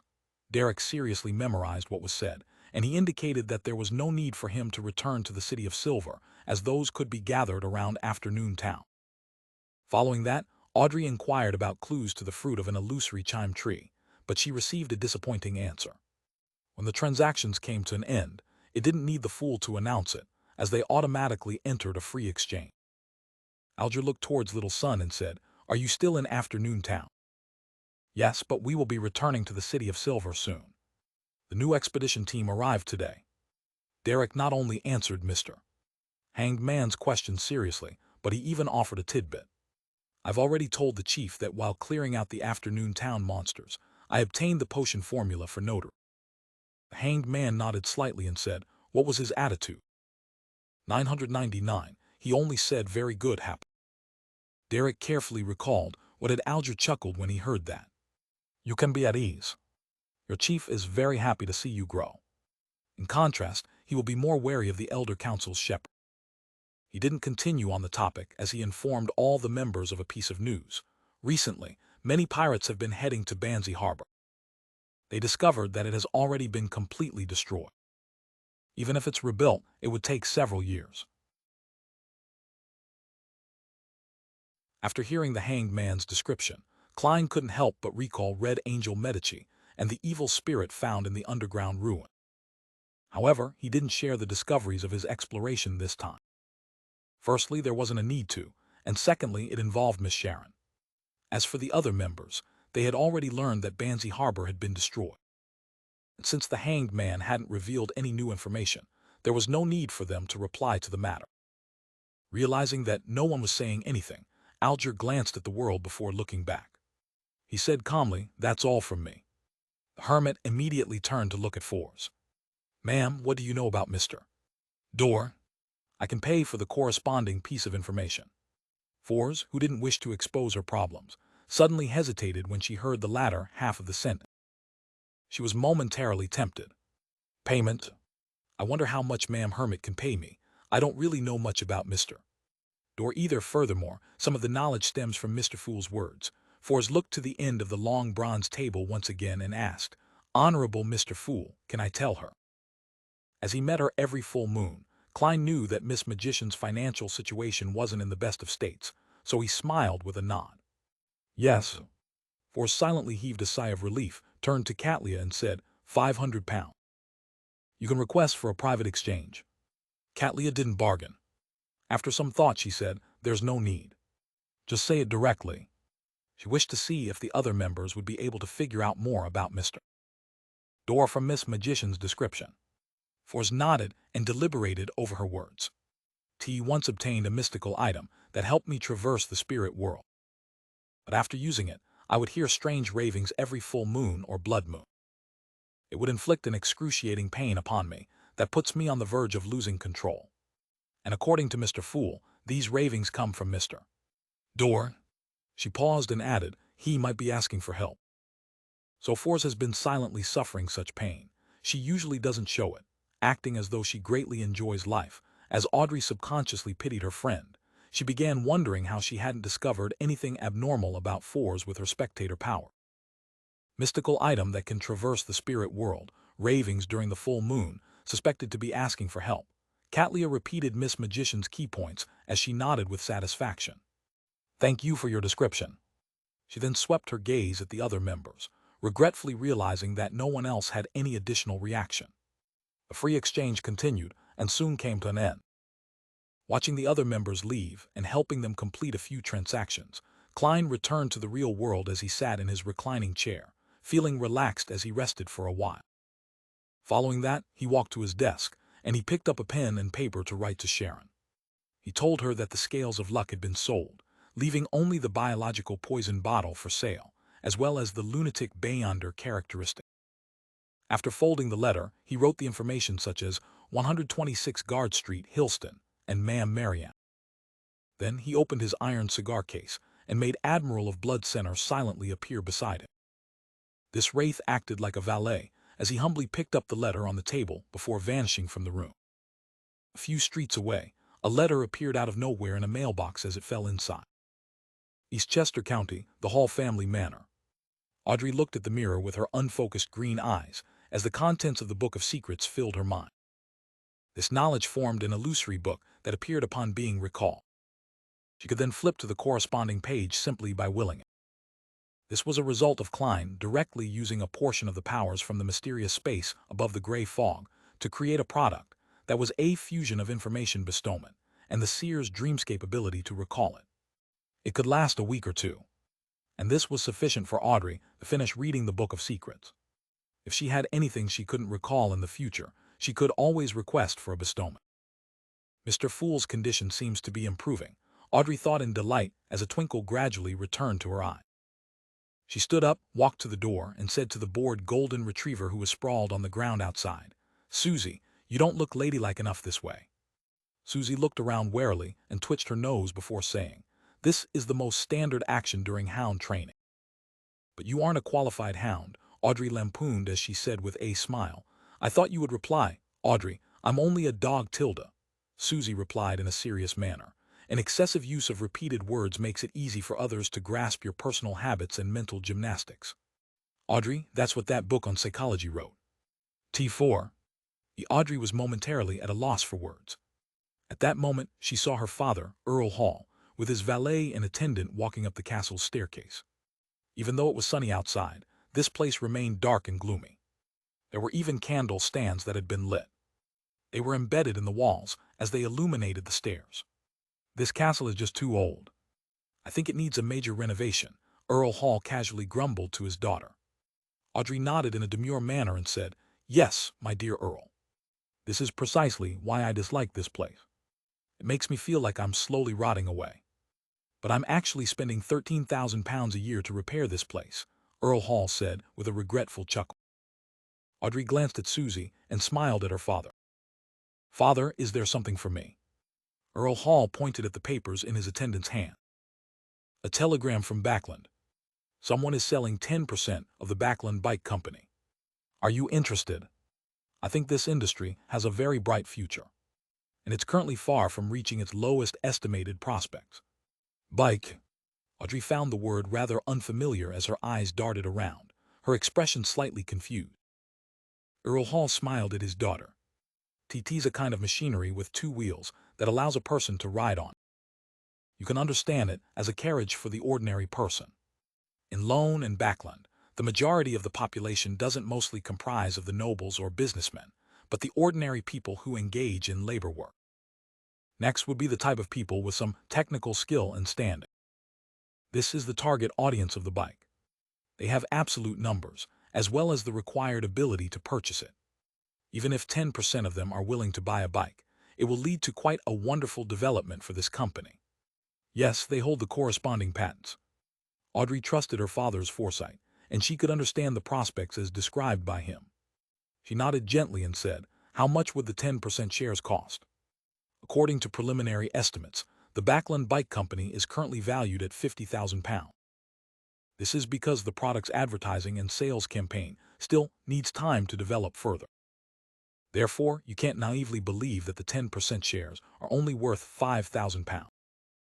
I suggest that you bid £8,000 in the first round of bidding, with a bottom-line price of £15,000. I will send people to help you in this matter," Earl Hall answered succinctly. "About £10,000. I've mostly used up the cash for this month." Clearly a little embarrassed, Audrey said, "Father, I won't be able to produce that much money on such short notice. And selling my shares, estate collections, or await their profits will require some time." Earl Hall laughed out loud. "There's no need to go through so much hassle. You can mortgage your shares in the Backland Munitions Corporation or Pritz Commercial Marine Company to the bank for a short period of time to obtain the cash. Once the matter is complete, you can mortgage the shares in the Backland Bike Company for a longer period of time, using the mortgage loan to pay off the first loan. This way, you'll only need to pay about a week to 2 weeks of relatively high interest to complete the trade. And the bike company's dividends a year would be enough to cover the interest of the long-term loan. You'll then be able to patiently wait for its value be recognized, and that's a high-probability event." Although Audrey had never received a complete education in commercial finance, she wasn't too unfamiliar with such matters with a major banker as her father. Some thought had allowed her to understand the entire process as she asked as a form of confirmation. "That's to say, I only need to pay about £200 to £300 to obtain 10% of the bike company's share." "Or lower," Earl Hall said with a smile. Audrey understood her father. As the largest shareholder of the Varvet Bank, as well as the fourth largest shareholder of the Backland Bank, he had the ability to help his daughter to obtain the most reasonable interest for a short-term loan. "Thank you, my dear Earl." Audrey smiled as she curtsied. Under the moonlight, with the dark blue seawater nearing the color of black, Alger Wilson stood at the bow of the ship as he watched the silent outline of Pasu Island. This was the headquarters of the Church of Storms, a land where a true God's grace was showered. As a middle-ranking member of the church, Alger recalled himself coming here only 3 times. The first was him finding the Blue Avenger and after advancing to Seafarer. The second was his report last year and this time. And very long ago, as a mixed blood with dark blue hair, he had been selected to enter the headquarters to be a member of the children's choir, but without any talent in singing, he was soon dismissed. He returned to the chapel on the island, where he was born to be a servant. And the priest there was an extremely violent superior to his subordinate. Every time he recalled that piece of history, his expression would turn extremely livid, fortifying his thirst to become a high-ranking member of the church. Amidst the wind, the Blue Avenger silently cruised forward into the harbor. In Backland, which had also ushered in the night, Emlyn White, who was dressed in a starched formal suit and top hat, infiltrated the residence of another sanguine baron, Ruse Bathory. He believed that Ruse would be taking action soon to reel in his bait. And for a sanguine, a night with the crimson moon was very suitable for hunting. After an unknown period of time, Emlyn's eyes suddenly lit up. He saw a figure leap from a window facing the house's rear before landing silently on the ground. Under the crimson but gloomy moonlight, Emlyn took out a metal bottle, twisted its lid, and downed it. Then he seemed to transform into a shadow as he drifted over the surface of the wall, quickly and silently following Ruse Bathory. Sanguine were always known for their speed. The two barons ran through the sides of the dark alleys and streets, one after another, spending more than half an hour to arrive at the messy and dirty Eastborough, where they stopped in front of an old apartment. Seeing Ruse Bathory choose to climb the pipe, and using the most stealthy approach to head for the third story, Emlyn slowed down his pace and didn't rush to follow behind him, as he would be easily discovered. After 2 seconds of serious consideration, he picked up a translucent perfume bottle, twisted it open, and pressed down on it, scattering the liquid inside it onto his body. This potion only had one use: eliminate his smell to make it identical to his surroundings. After putting down the bottle in his hand, Emlyn raised the brass bottle and downed the liquid inside. "A potion's professor sure is troublesome," he mumbled, looking down as his hands became transparent. The brass bottle seemed to be floating in front of his sleeve. After Emlyn stuffed the tiny bottle away, all that was left was a formal suit, a top hat, and a pair of leather shoes without any buttons or laces. They formed a human shape as they moved about. Another completely transparent bottle, resembling a perfume bottle, flew over and floated in midair as it pressed itself, spurting the potion inside onto the clothes. Following that, the suit, top hat, and shoes turned faint and completely disappeared. After completing his invisibility, Emlyn glanced at the apartment where Ruse Bathory had entered. He silently climbed a pipe, and he chased after him with extreme speed. While the window was still ajar, he floated inside like a transparent cloud, without causing so much as a stir. He hid in the corner as he watched the thin-faced, but charming Ruse Bathory search for the target. The latter slowly frowned since the place was empty. There wasn't even a mosquito, much less a person, despite the former becoming active in the past week. And this sanguine baron had already confirmed that the moon puppet was here. Suddenly, a creaking sound broke the frozen silence. The apartment's main door opened as a woman in a black dress leisurely walked in. When she saw Ruse Bathory, she asked with an ethereal voice, "Who are you looking for?" Emlyn looked in the direction of the sound, and he saw a dark-skinned, long-browed face with soft outlines and a drooping mouth. It was none other than his target, Windsor. However, in Emlyn's eyes, this primordial moon's devout believer had certain differences from her portrait. He discovered that her eyes, eyebrows, and mouth were curved up, like they were mimicking the crimson moon. And her forehead, cheeks, neck, and every layer of skin that she exposed had patches of withered grass and flower. Man, what did Ruse Bathory sell to her? Why would she become like this? Emlyn jumped in fright as he felt the hair on his back stand up. Meanwhile, withered grass mixed with dried flowers grew from the floor, walls, door, and ceiling in swaths. They began to isolate the room from the outside world, creating an extremely strange scene. Once Ruse Bathory caught the smell of danger, he didn't attempt to converse with her. Without any hesitation, he took out a metal bottle and downed the liquid inside. Puh! He threw the bottle as his body dragged out after images as he pounced towards the mutated Windsor.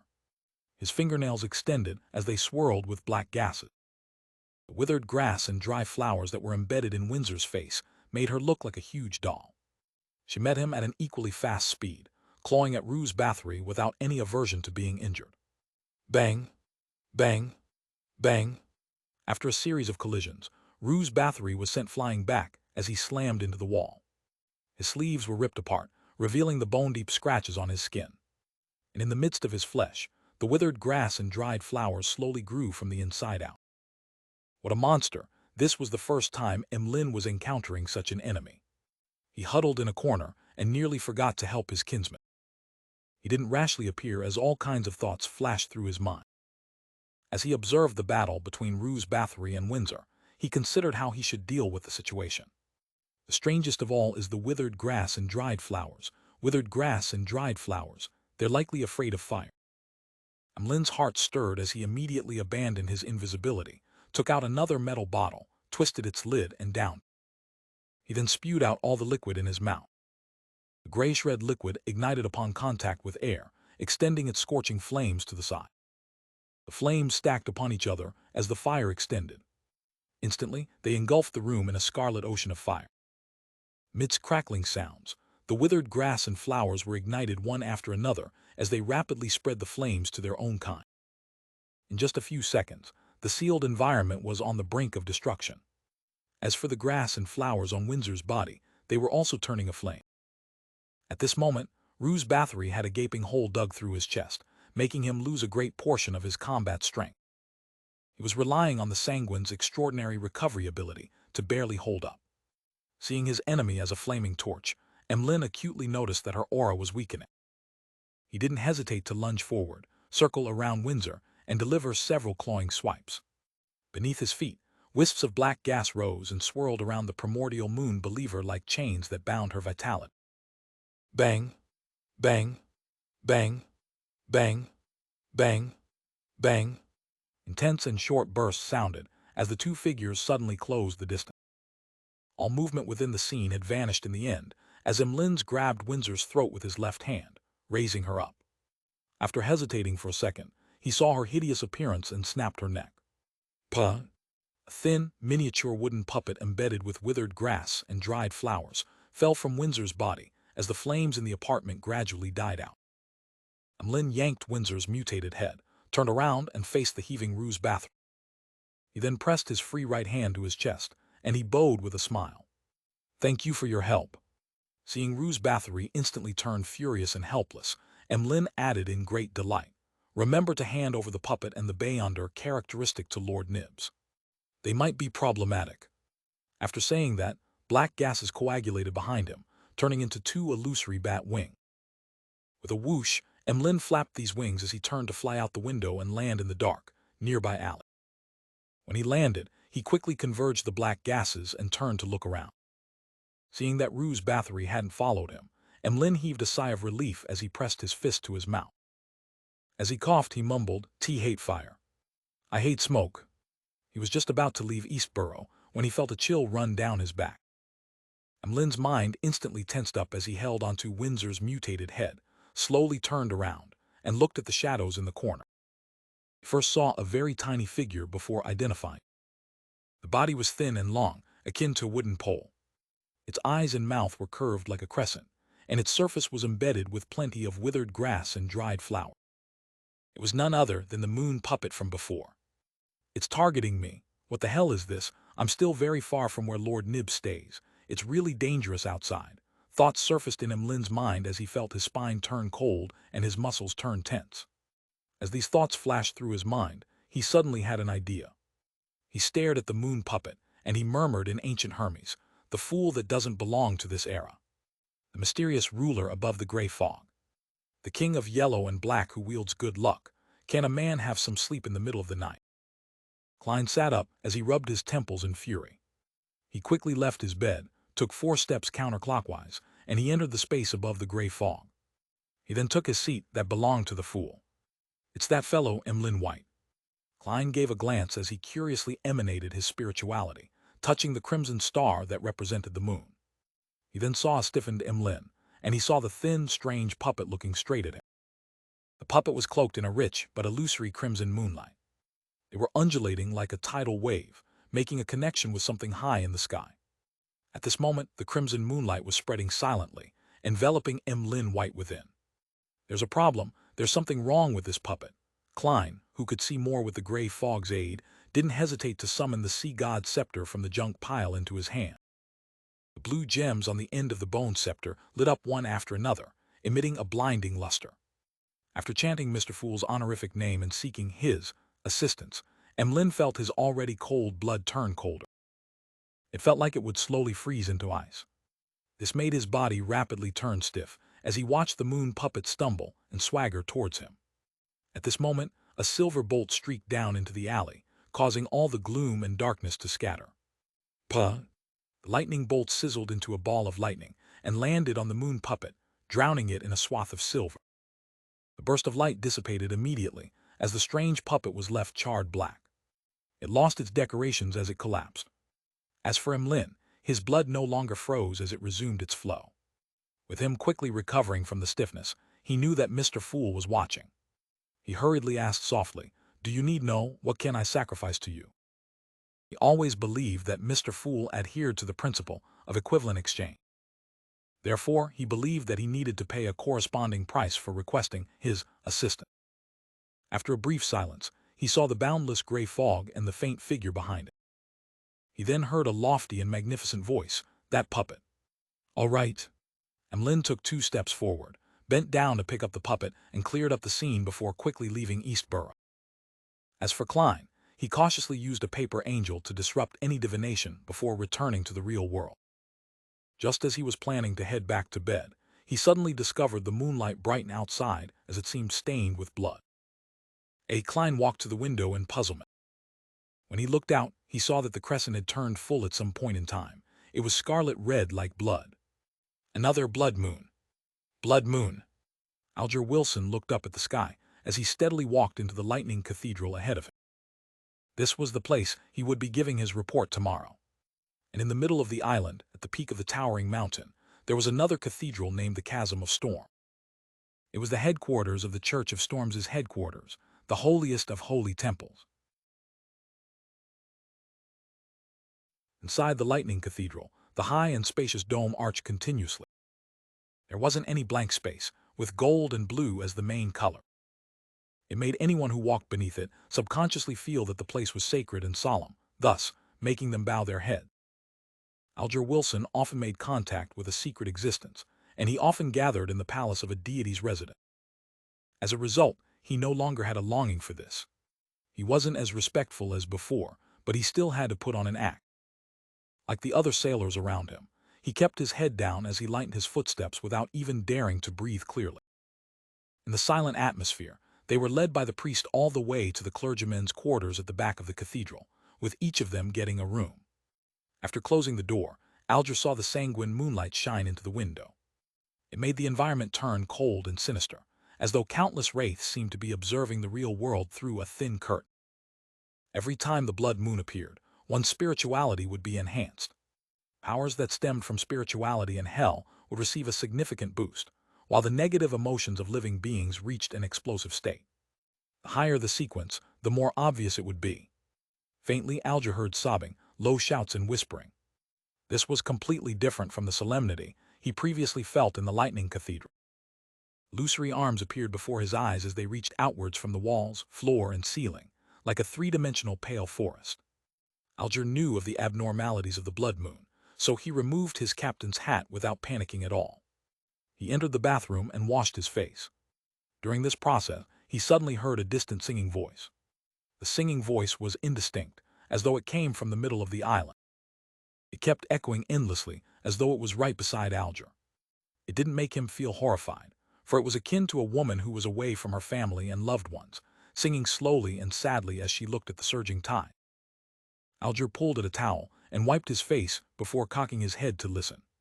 He gradually frowned as he took out a small iron box from his priest robe's inner robe and placed it close to his ear. And it was the ocean songster Beyonder characteristic he had purchased from the world. He suspected that the residual mental imprint on it was temporarily enhanced by the blood moon. As the metal box came close, the singing by Alger's ears instantly became partially clear, melancholic, sorrowful, wistful, and painful. But apart from that, there was still the ethereal and ancient voice sounding from it, forming a clear boundary with the clear singing as though they were in a duet. Whose voice is that?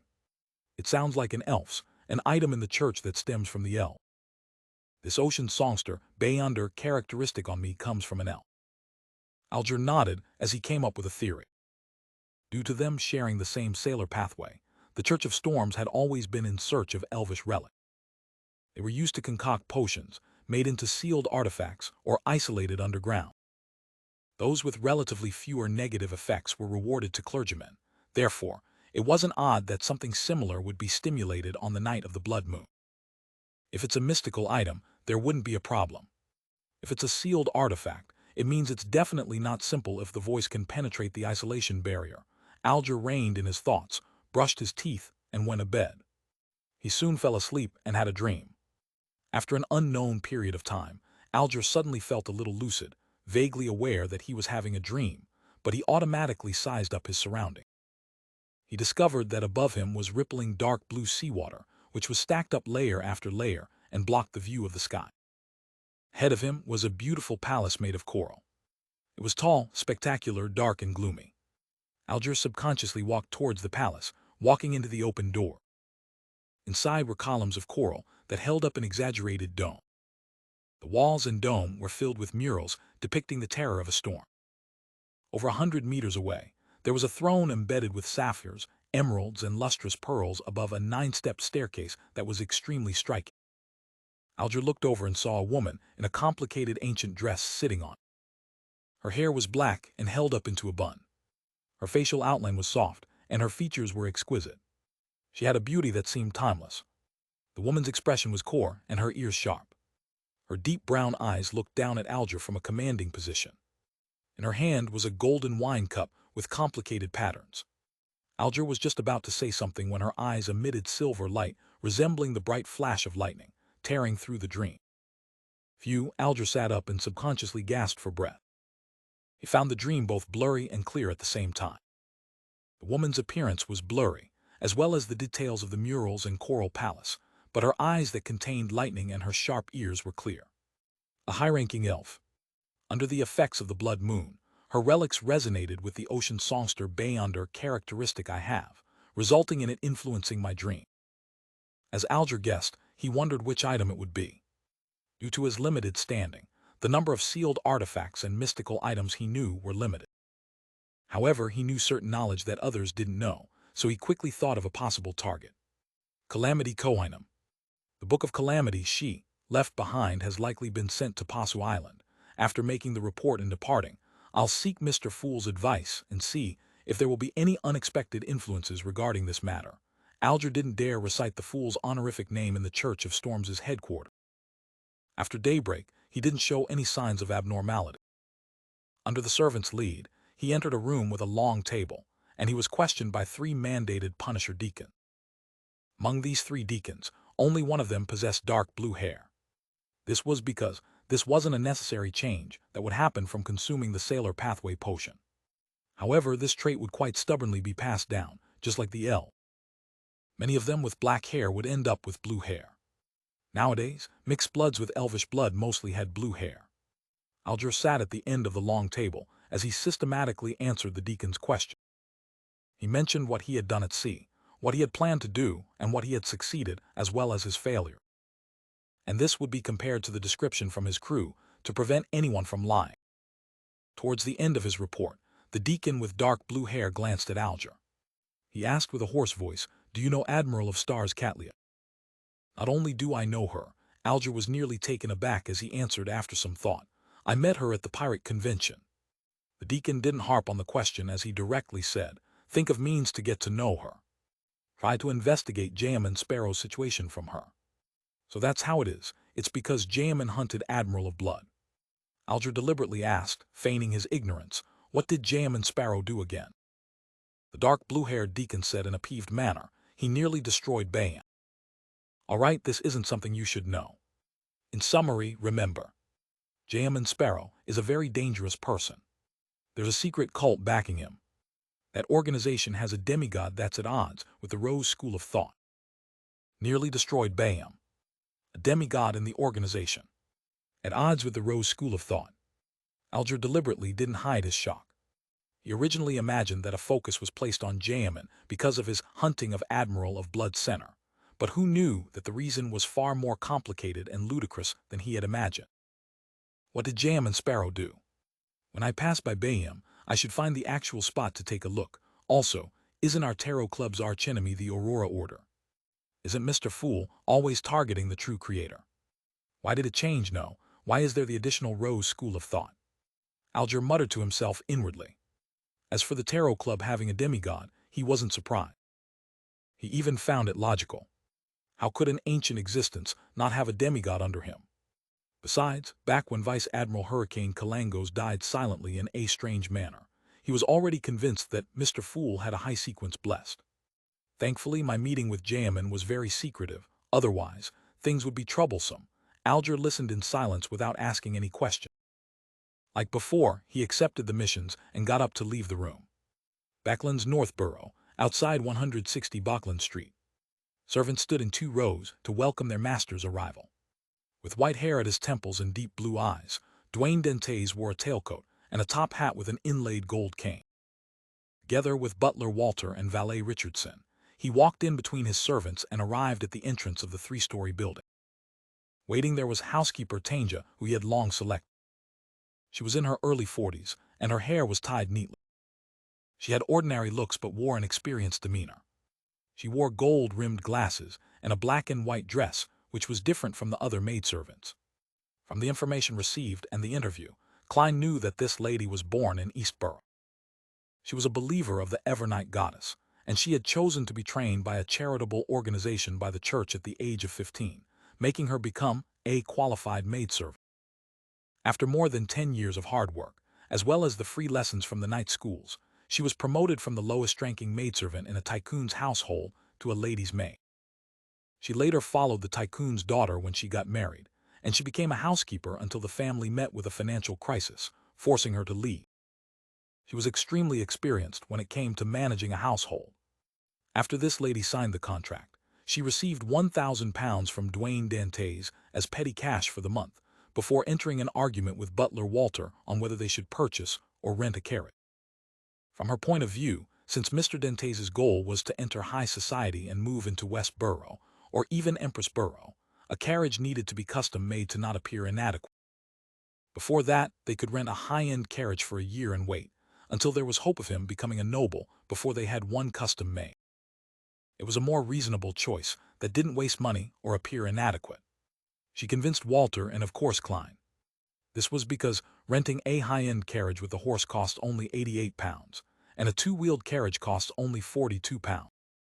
Of course, someone who controls the household's expenditures needs to be someone who's good at accounting. Klein felt poignant as he smiled at Tanja before stepping through the 3-story house's door. This was the stage for which the tycoon, Dwayne Dentes, would be acting on. Authority upon entering the house, the first thing Klein saw was the foyer. It was very spacious here, with several chairs and umbrellas placed there. Furthermore, the furnishing was elegant, and the decorations were befitting of his status. If he hadn't known of the structure ahead of time from his inspection, Klein might have imagined it to be the living room. After passing through a second main door, the sight before his eyes opened up. It was a huge hall that could accommodate dozens of dancing guests. In the middle of the hall was a brightly colored, thick, and plush carpet. Surrounding it were spaces covered with bright marble tiles, with a piano, stone sculptures, and other decorations decorating the hall. There were also stone columns that held up the second floor with inlaid ornaments. To the left was a series of floor-to-ceiling windows, and beyond them was a lush, green lawn and blooming garden. To the right were walls, wooden doors, and a corridor that led to the lounges, storerooms, washrooms, kitchen, and butler's room, etc. The hall was 2 stories high, and there was a crystal chandelier hanging down from the ceiling. It instantly made one imagine what it would look like when night fell. Ahead of him were 2 staircases that led to the second floor. The winding corridor here was square in shape, and the emptied-out section in the middle happened to be where the carpeted hall was. All Klein needed to do was hold a cup of wine and stand behind the railings of the second floor, and he could leisurely take in the sights of a ball below. There were many rooms on the second floor. There was a living room, an activity room, a dining room, washrooms, a billiard room, and many bedrooms. If any guests needed to stay for the night, they would stay there. Similarly, on the second floor, there were 2 staircases that led to the third floor. That was where Dwayne Dentes stayed. There was an exaggerated master bedroom, with a bar counter-equipped open room that allowed one to sunbathe and enjoy the scenery. There was a study which could be deemed as a miniature library, as well as 2 changing rooms and small bedrooms for the valet and the maid on night duty. There were also rooms meant for the household members and bathrooms, but Klein was currently a single man. As for the other servants, they lived in a terrace house behind the main mansion. In another direction was the stable. The mansion's underground area was equally spacious, with a huge storeroom and wine cellar. Taking off his coat, Klein stood on the balcony in the half-open room on the third floor with his back straight. He took in the sights of the surrounding streets and couldn't help but sigh inwardly. There really is a reason why it's so expensive. The rent of £315 really can't be considered a waste. He had already paid a year's rent yesterday afternoon, and he could only force himself to enjoy this place that he rented. Meanwhile, he had also directly paid Walter a year's salary of £115, as it was very possible that he would flee once he obtained the Antigonus family's notebook. He didn't want to affect his butler's livelihood. By the same logic, he had long paid housekeeper Tange her annual salary of £42. It allowed this lady to realize how generous Mr. Duane Dantes was, as well as how mannered he was. Through the two head servants' negotiations and hard work, they hired all the servants. The annual salary of a male steward was £30. His valet, Richardson, was £35. The two footmen in charge of valeting guests and serving at the dining table each received £30. The two ladies' maids were £18 each. The two chambermaids were £12 each, and the two handymen were £12 each. Apart from them, the cook was £30, the assistant cook was £15, the scullery maid was £13, the parlour maid was £11, the nursery governess was £25, the steward's boy was £10, the two coachmen were £25 each, the two gardeners were £20 each, the two laundresses were £10 each, all for a total of £413. It cost about £8 a week. Together with the two head servants' annual salary, Klein needed to pay £570 a year, making it approximately £11 a week. This was still without including the expenditures for food, clothes, and all kinds of daily necessities. I'll pay £10 to £20 a week without any income the moment I open my eyes. Klein did a mental calculation as he forced himself to cast his gaze onto the garden. In the afternoon, he had paid off the rental fee for the two carriages and servants' first week's salary, together with him giving housekeeper Tange £1,000 for the daily expenses. He only had £1,286 and 18 gold coins left. However, he would receive the payments from Miss Justice and Ma'am Hermit within the week. I wonder how long that £1,000 can last Tange. Just to store up the required alcoholic beverages for the balls would cost a few £100. The rich Mr. Duane Dantes fell into deep thought and could hardly extricate himself from it. To calm his emotions, he decided to head above the gray fog while the butler and servants were busy with handling the household chore. He wanted to study the strange puppet which Emmeline White and sacrificed. After the blood moon happened, Klein had no choice but to return to the mysterious world and pull Fours into it. He resisted the urge to sleep as he listened to her drone on about her daily life in Back. After everything was over, he was just too tired. He accepted Emmeline's sacrifice, and after confirming that there wasn't anything weird, he returned to the real world and collapsed into bed. After straightening his stylish dark-colored vest, Klein walked to the door and said to the awaiting valet, Richardson, "I have a habit of sleeping in the afternoon for 45 minutes. I don't want anyone disturbing me." "Yes, sir," Richardson answered humbly. He was an illegitimate son with mixed blood. His father was Lonese, a supervisor at a manor, while his mother was a native from East Balham who was a slave in the same manor. After he was born, he was met with discrimination and bullying. This resulted in a weak and submissive character, and because he was good-looking, he was suitable for valeting guests. He was selected by the manor's master to be a valet before being brought to Back. After both houses of the Lone Kingdom had abolished slavery, he found himself out of a job. All he could do was seek the help of the City Family Servant Assistance Association. Before Klein, he had served 2 households and committed some mistakes, but he did build up a wealth of experience. He caught Butler Walter's notice, and he became Duane Dantes's valet. After looking at Richardson, who stood straight and tall, with a height that was almost identical to himself, Klein indiscernibly shook his head and sighed. This guy that can clearly be a celebrity with his looks can only be a servant in this day and age. Furthermore, he's such a tall man, but he appears cowardly and weak. However, this can also be considered an advantage. He's obedient, silent, and submissive. He does whatever his master instructs him to do, and he will absolutely not dare to make his own decisions. If I only have a valet with me requiring him to handle all kinds of matters, Richardson will definitely not be up to mark. However, I still have butler Walter and so many other servants. He can handle the other matters with his experience and capability. Without musing further, Klein locked the door and returned to the side of the reclining chair. He took 4 steps counterclockwise and entered above the gray fog. He sat at the seat of the fool, and he beckoned with his hand to make the charred moon puppet fly over and land before him. After scrutinizing it, Klein didn't discover anything odd about it. Hence, he conjured a pen and paper and wrote the divination statement, its origin. Putting down his fountain pen, Klein waited a few seconds before picking up the piece of paper and leaning back against his chair. Well, my spiritual intuition didn't stop me from making the divination statement. It means that the latent danger of the moon puppet isn't as bad as the Rose school of thought beyond her characteristic, Klein mumbled as he skillfully recited the divination statement. In the gray, hazy world, he saw an altar with a circle of fiery torches around it. On the altar, there was what he suspected to be human skin with traces of blood everywhere. In the middle were 3 candles and a few puppets that resembled thin wooden poles.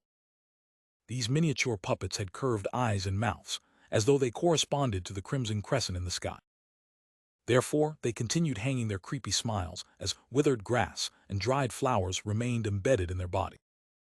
A priest in a dark red robe was circling the altar with heavy steps, as though he was dancing a dance created by an epileptic patient. At some point in time, moonlight gathered and shone on the puppet as it increased in brightness. Towards the end, it resembled the gentle ebbing of water waves. The ritual quickly came to an end, as the priest picked up a thin puppet and walked to the human body bound to a frame beside him. Instantly, he stabbed it through the body's eye socket. Amidst tragic cries, the scene quickly changed. The dead man with the moon puppet in his eye socket was buried somewhere in an orderly manner. The scene once again skipped and showed further development. Every full moon or blood moon, the moon's glow would scatter over the grave, seeping into it like water as the surrounding darkness turned gloomy.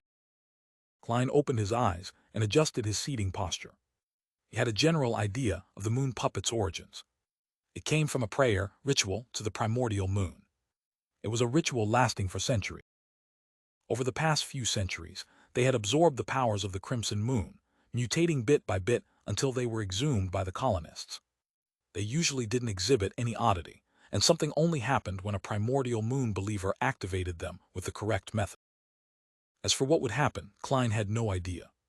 In a particular sense, these primitives are equivalent to the primordial moon's chosen ones. Last night, after I smote one to death, that evil god was enraged, thus causing the blood moon.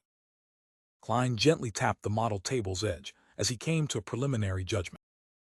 The primordial moon's wrath directly changed the moon's phenomena, making it a blood moon. If this theory is right, it means that in the domain of the crimson moon, the goddess is inferior to the primordial moon. She might only have the title and name as she grasps a grade 0 sealed artifact.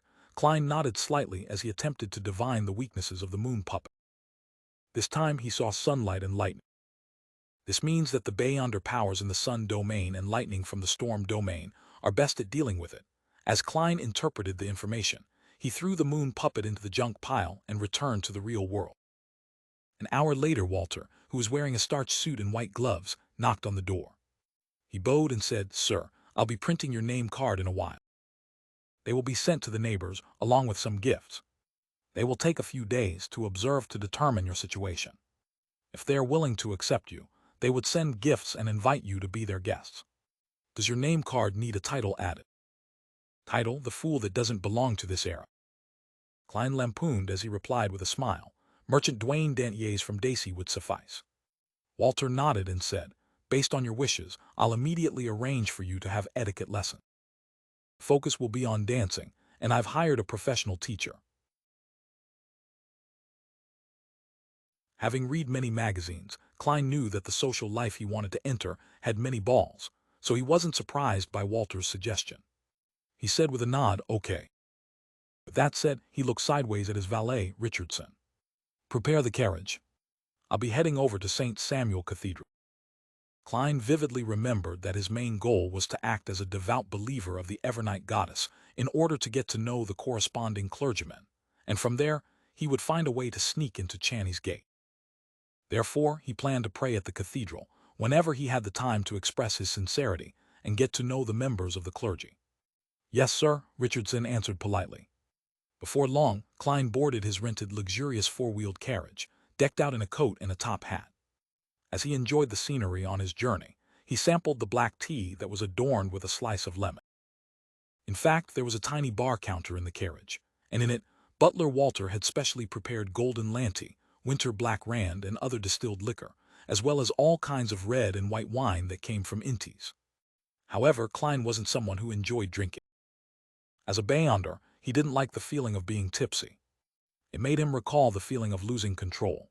Therefore, he used the excuse of him heading to the cathedral so as to get his valet, Richardson, to prepare a pot of marquee black tea. "Tea if it's possible. I would actually like a cup of sweet iced tea." "It's something from the South," Klein said half-jokingly to Richardson. "Tea will prepare it next time," Richardson immediately replied. Klein chuckled and shook his head. "No, there's no need. That wouldn't appear decent. Once I'm more familiar with the neighbors and have hosted a Dacey-styled banquet, we can prepare some sweet iced tea. Heh heh, I believe their children will like it." When Richardson realized that he had mistaken his employer's intentions, he hurriedly said in a fluster, "I will keep it in mind." It only took 20 minutes to go from 160 Bachland Street to the St. Samuel Cathedral at Phelps Street on foot. If it wasn't because he needed to hire a coachman and rent a carriage to project an image befitting his status, Klein would rather walk over to digest his food and strengthen his body. Soon, the carriage stopped along the square outside the cathedral. Klein held his gold-inlaid cane, got out of the carriage, and stopped there to enjoy the pigeons' dance. After entering the cathedral and coming to the main prayer hall, he passed his top hat and cane to Richardson. He found a seat near the aisle and sat down. He lowered his head, clasped his hand, and seriously and silently prayed. Richardson sat behind him to his side, putting the items in place as he glanced at the dark sacred emblem on the altar. He then closed his eyes. In the serene atmosphere, Klein felt his spirituality lightly scatter. He wasn't too surprised by this, because the praying masses in the cathedral would encounter something similar.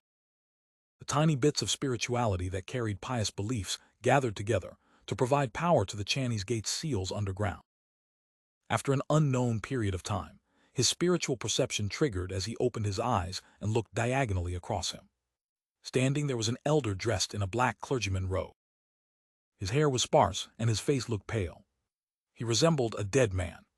From afar, he had a cold aura with a lacking expression. He blended in with the prayer hall's dark environment to a certain extent.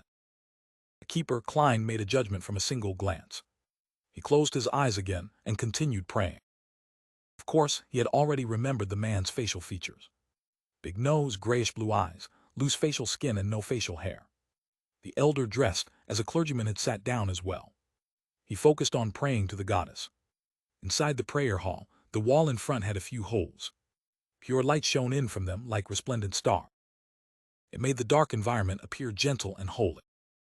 Time ticked by as Klein felt his spiritual perception trigger again. He carefully opened his eyes and saw that the black-robed keeper had left his seat and entered a passageway to the side. That should lead to the back of the cathedral. The keepers stay inside the cathedral. They have no family and don't have their own residences. From their conditions, it's not that surprising either. Furthermore, the keepers of Channy's Gate are monitored by the bishops, so it's a normal precaution. This means that I have to become friends with the priests and bishops of St. Samuel Cathedral to obtain the freedom to enter the area at the back of the cathedral. Klein didn't sneak any more glances as he closed his eyes and considered various problems. After some time, he slowly got up and walked to the altar. Standing in front of the donation box, he took out 50 pounds in cash and devoutly threw it in. This made the bishop and priest on duty look over. Their gaze turned friendly as they remembered his appearance. After doing that, Klein nodded gently at the clergyman, turned around, and walked down the aisle towards the exit. Richardson held his hat and cane and followed closely behind. Once out the prayer hall, he walked towards the main entrance alongside a series of intricate murals and colored pane windows that lined the top. At this point, a few figures walked in. Leading them was a middle-aged man with long sideburns and soft facial features. He wore a black trench coat without any gloves, nor did he carry a cane. Behind him was a young man dressed in a similar trench coat. He had black hair and green eyes, and he looked handsome with his randomly styled hair. He looked like he hadn't combed it after waking up in the morning. Klein was especially familiar with his looks and figure. It felt as though they hadn't seen each other for years. Leonard Mitchell. Klein's pupils constricted a little, but he didn't stop at all. He maintained his pace and stride, and he walked towards the few nighthawks in black trench coats. Yes, Klein was certain that they were nighthawks. When they met, he casually swept a gaze at Leonard and company before passing them and walking towards the main entrance. The main entrance was open, and the clouds outside were thin. There was plenty of sunlight, and pigeons were flying. Leonard Mitchell glanced at the believers who walked past him out of boredom, and he retracted his gaze. He said with a sigh, "I hope we can stay in Backland for a few days this time to have a good rest." The case this time wasn't only dangerous and thrilling, but it also required us to be tense the entire time. His team of red gloves had just cracked a human skin-donning devil case, and they had captured 2 targets. This seemed easy on the surface, but it wasn't simple at all. They went through plenty of setbacks and tribulations before completing the mission with great difficulty. Every member was exhausted, both in mind and body. Captain Sos shook his head with a smile. "This is the life of us, Red Glove. You should have known that this would be how it would be back when you chose to join. However, congratulations on advancing to Soul Assurer." Leonard Mitchell curled his lips into a smile. "TD slower than I had expected. Also, Captain Sos, you've finally reached Sequence 5. This isn't a problem with the church. If I could have endured it better, I could have become a spirit warlock earlier." Sost wiped his smile away as he walked into the prayer hall's corridor. "Pray to the goddess. It will effectively eliminate your mental stress, allowing you to recover." As he spoke, the team of red gloves entered the dark and serene hall as they found a spot to sit down. Leonard was just about to focus on praying when he suddenly heard a slightly aged voice ring in his mind. "That person from just now is problematic." "Who?" Leonard kept his head down as he asked with a suppressed voice. The slightly aged voice replied, "One of the men you met at the entrance. I'm living in your body, and my strength hasn't recovered, so I wasn't able to see too clearly." Leonard recalled and asked softly, "What do you mean by problematic?" "He has an ancient aura. A Beyonder who has lived for a very long period of time." Leonard mumbled, "I will try to investigate." Simultaneously, he thought, "Old man must be hiding certain things. He seldom volunteers to tell me that someone is problematic, yet be so vague about it. After I find the target and confirm that there's no danger for the time being, I'll leave it. I don't want to be embroiled in the conflict of some undying monsters from the 4th epoch. If that person will really bring about a calamity, I'll directly report it to the Archbishop, in an apartment in Sherwood Borough. This the money I borrowed from you." Force handed £220 to Zio. She had already received the £100 from Mr. Moon and the £500 from Ma'am Hermit. Ziodericha grabbed at her messy blonde, unsmooth hair, looked at the money, and raised her head to look at Fours. She blurted, "You really are involved in illegal gambling. Do you have to tell you that such gambling must be a scam and a trap? They let you win in order to make you lose more. Even though you're a trickmaster and have a chance of fooling them, such gambling scams might have other Beyonders hiding in it." "Stop, stop, stop." Fours lowered her hands. She said in bemused anger, "Do I look like someone who will participate in illegal gambling?" "Yes." Zio didn't hesitate in her reply. "If I didn't stop you, you wouldn't just be smoking cigarettes, you'd even be smoking cannabis. That's because I needed to numb myself due to the pain brought by the full moon's raving. I no longer need to." Fours didn't debate with Zio as she directly explained. "I sold the mysticism knowledge I know at a Beyonder gathering." Heh, that person was very generous and had paid several £100. "Yes, that's so." Zio instantly threw the problem to the back of her mind and said, "There's been a new Beyonder gathering that appeared recently in Eastborough. I've been invited." A new Beyonder gathering. Fours was first taken aback before feeling a sense of anticipation. According to her teacher, Dorian Gray and Mr. Fool, she knew that Louis Ween was an oracle of the Aurora Order. His arrival in Backland was likely to replace the missing Mr. A, so as to rebuild the Aurora Order faction in this big city. Therefore, there was a solid chance that he had disguised himself to organize a new Beyonder gathering. Forrest thought for a moment and said seemingly mindlessly to Zio, "Are you going to join it?" "Of course, I have to prepare the interrogator formula potion," Zio answered decisively. Forrest nodded and covered her mouth to yawn. Remember to bring me along when you have the privilege of inviting a new member.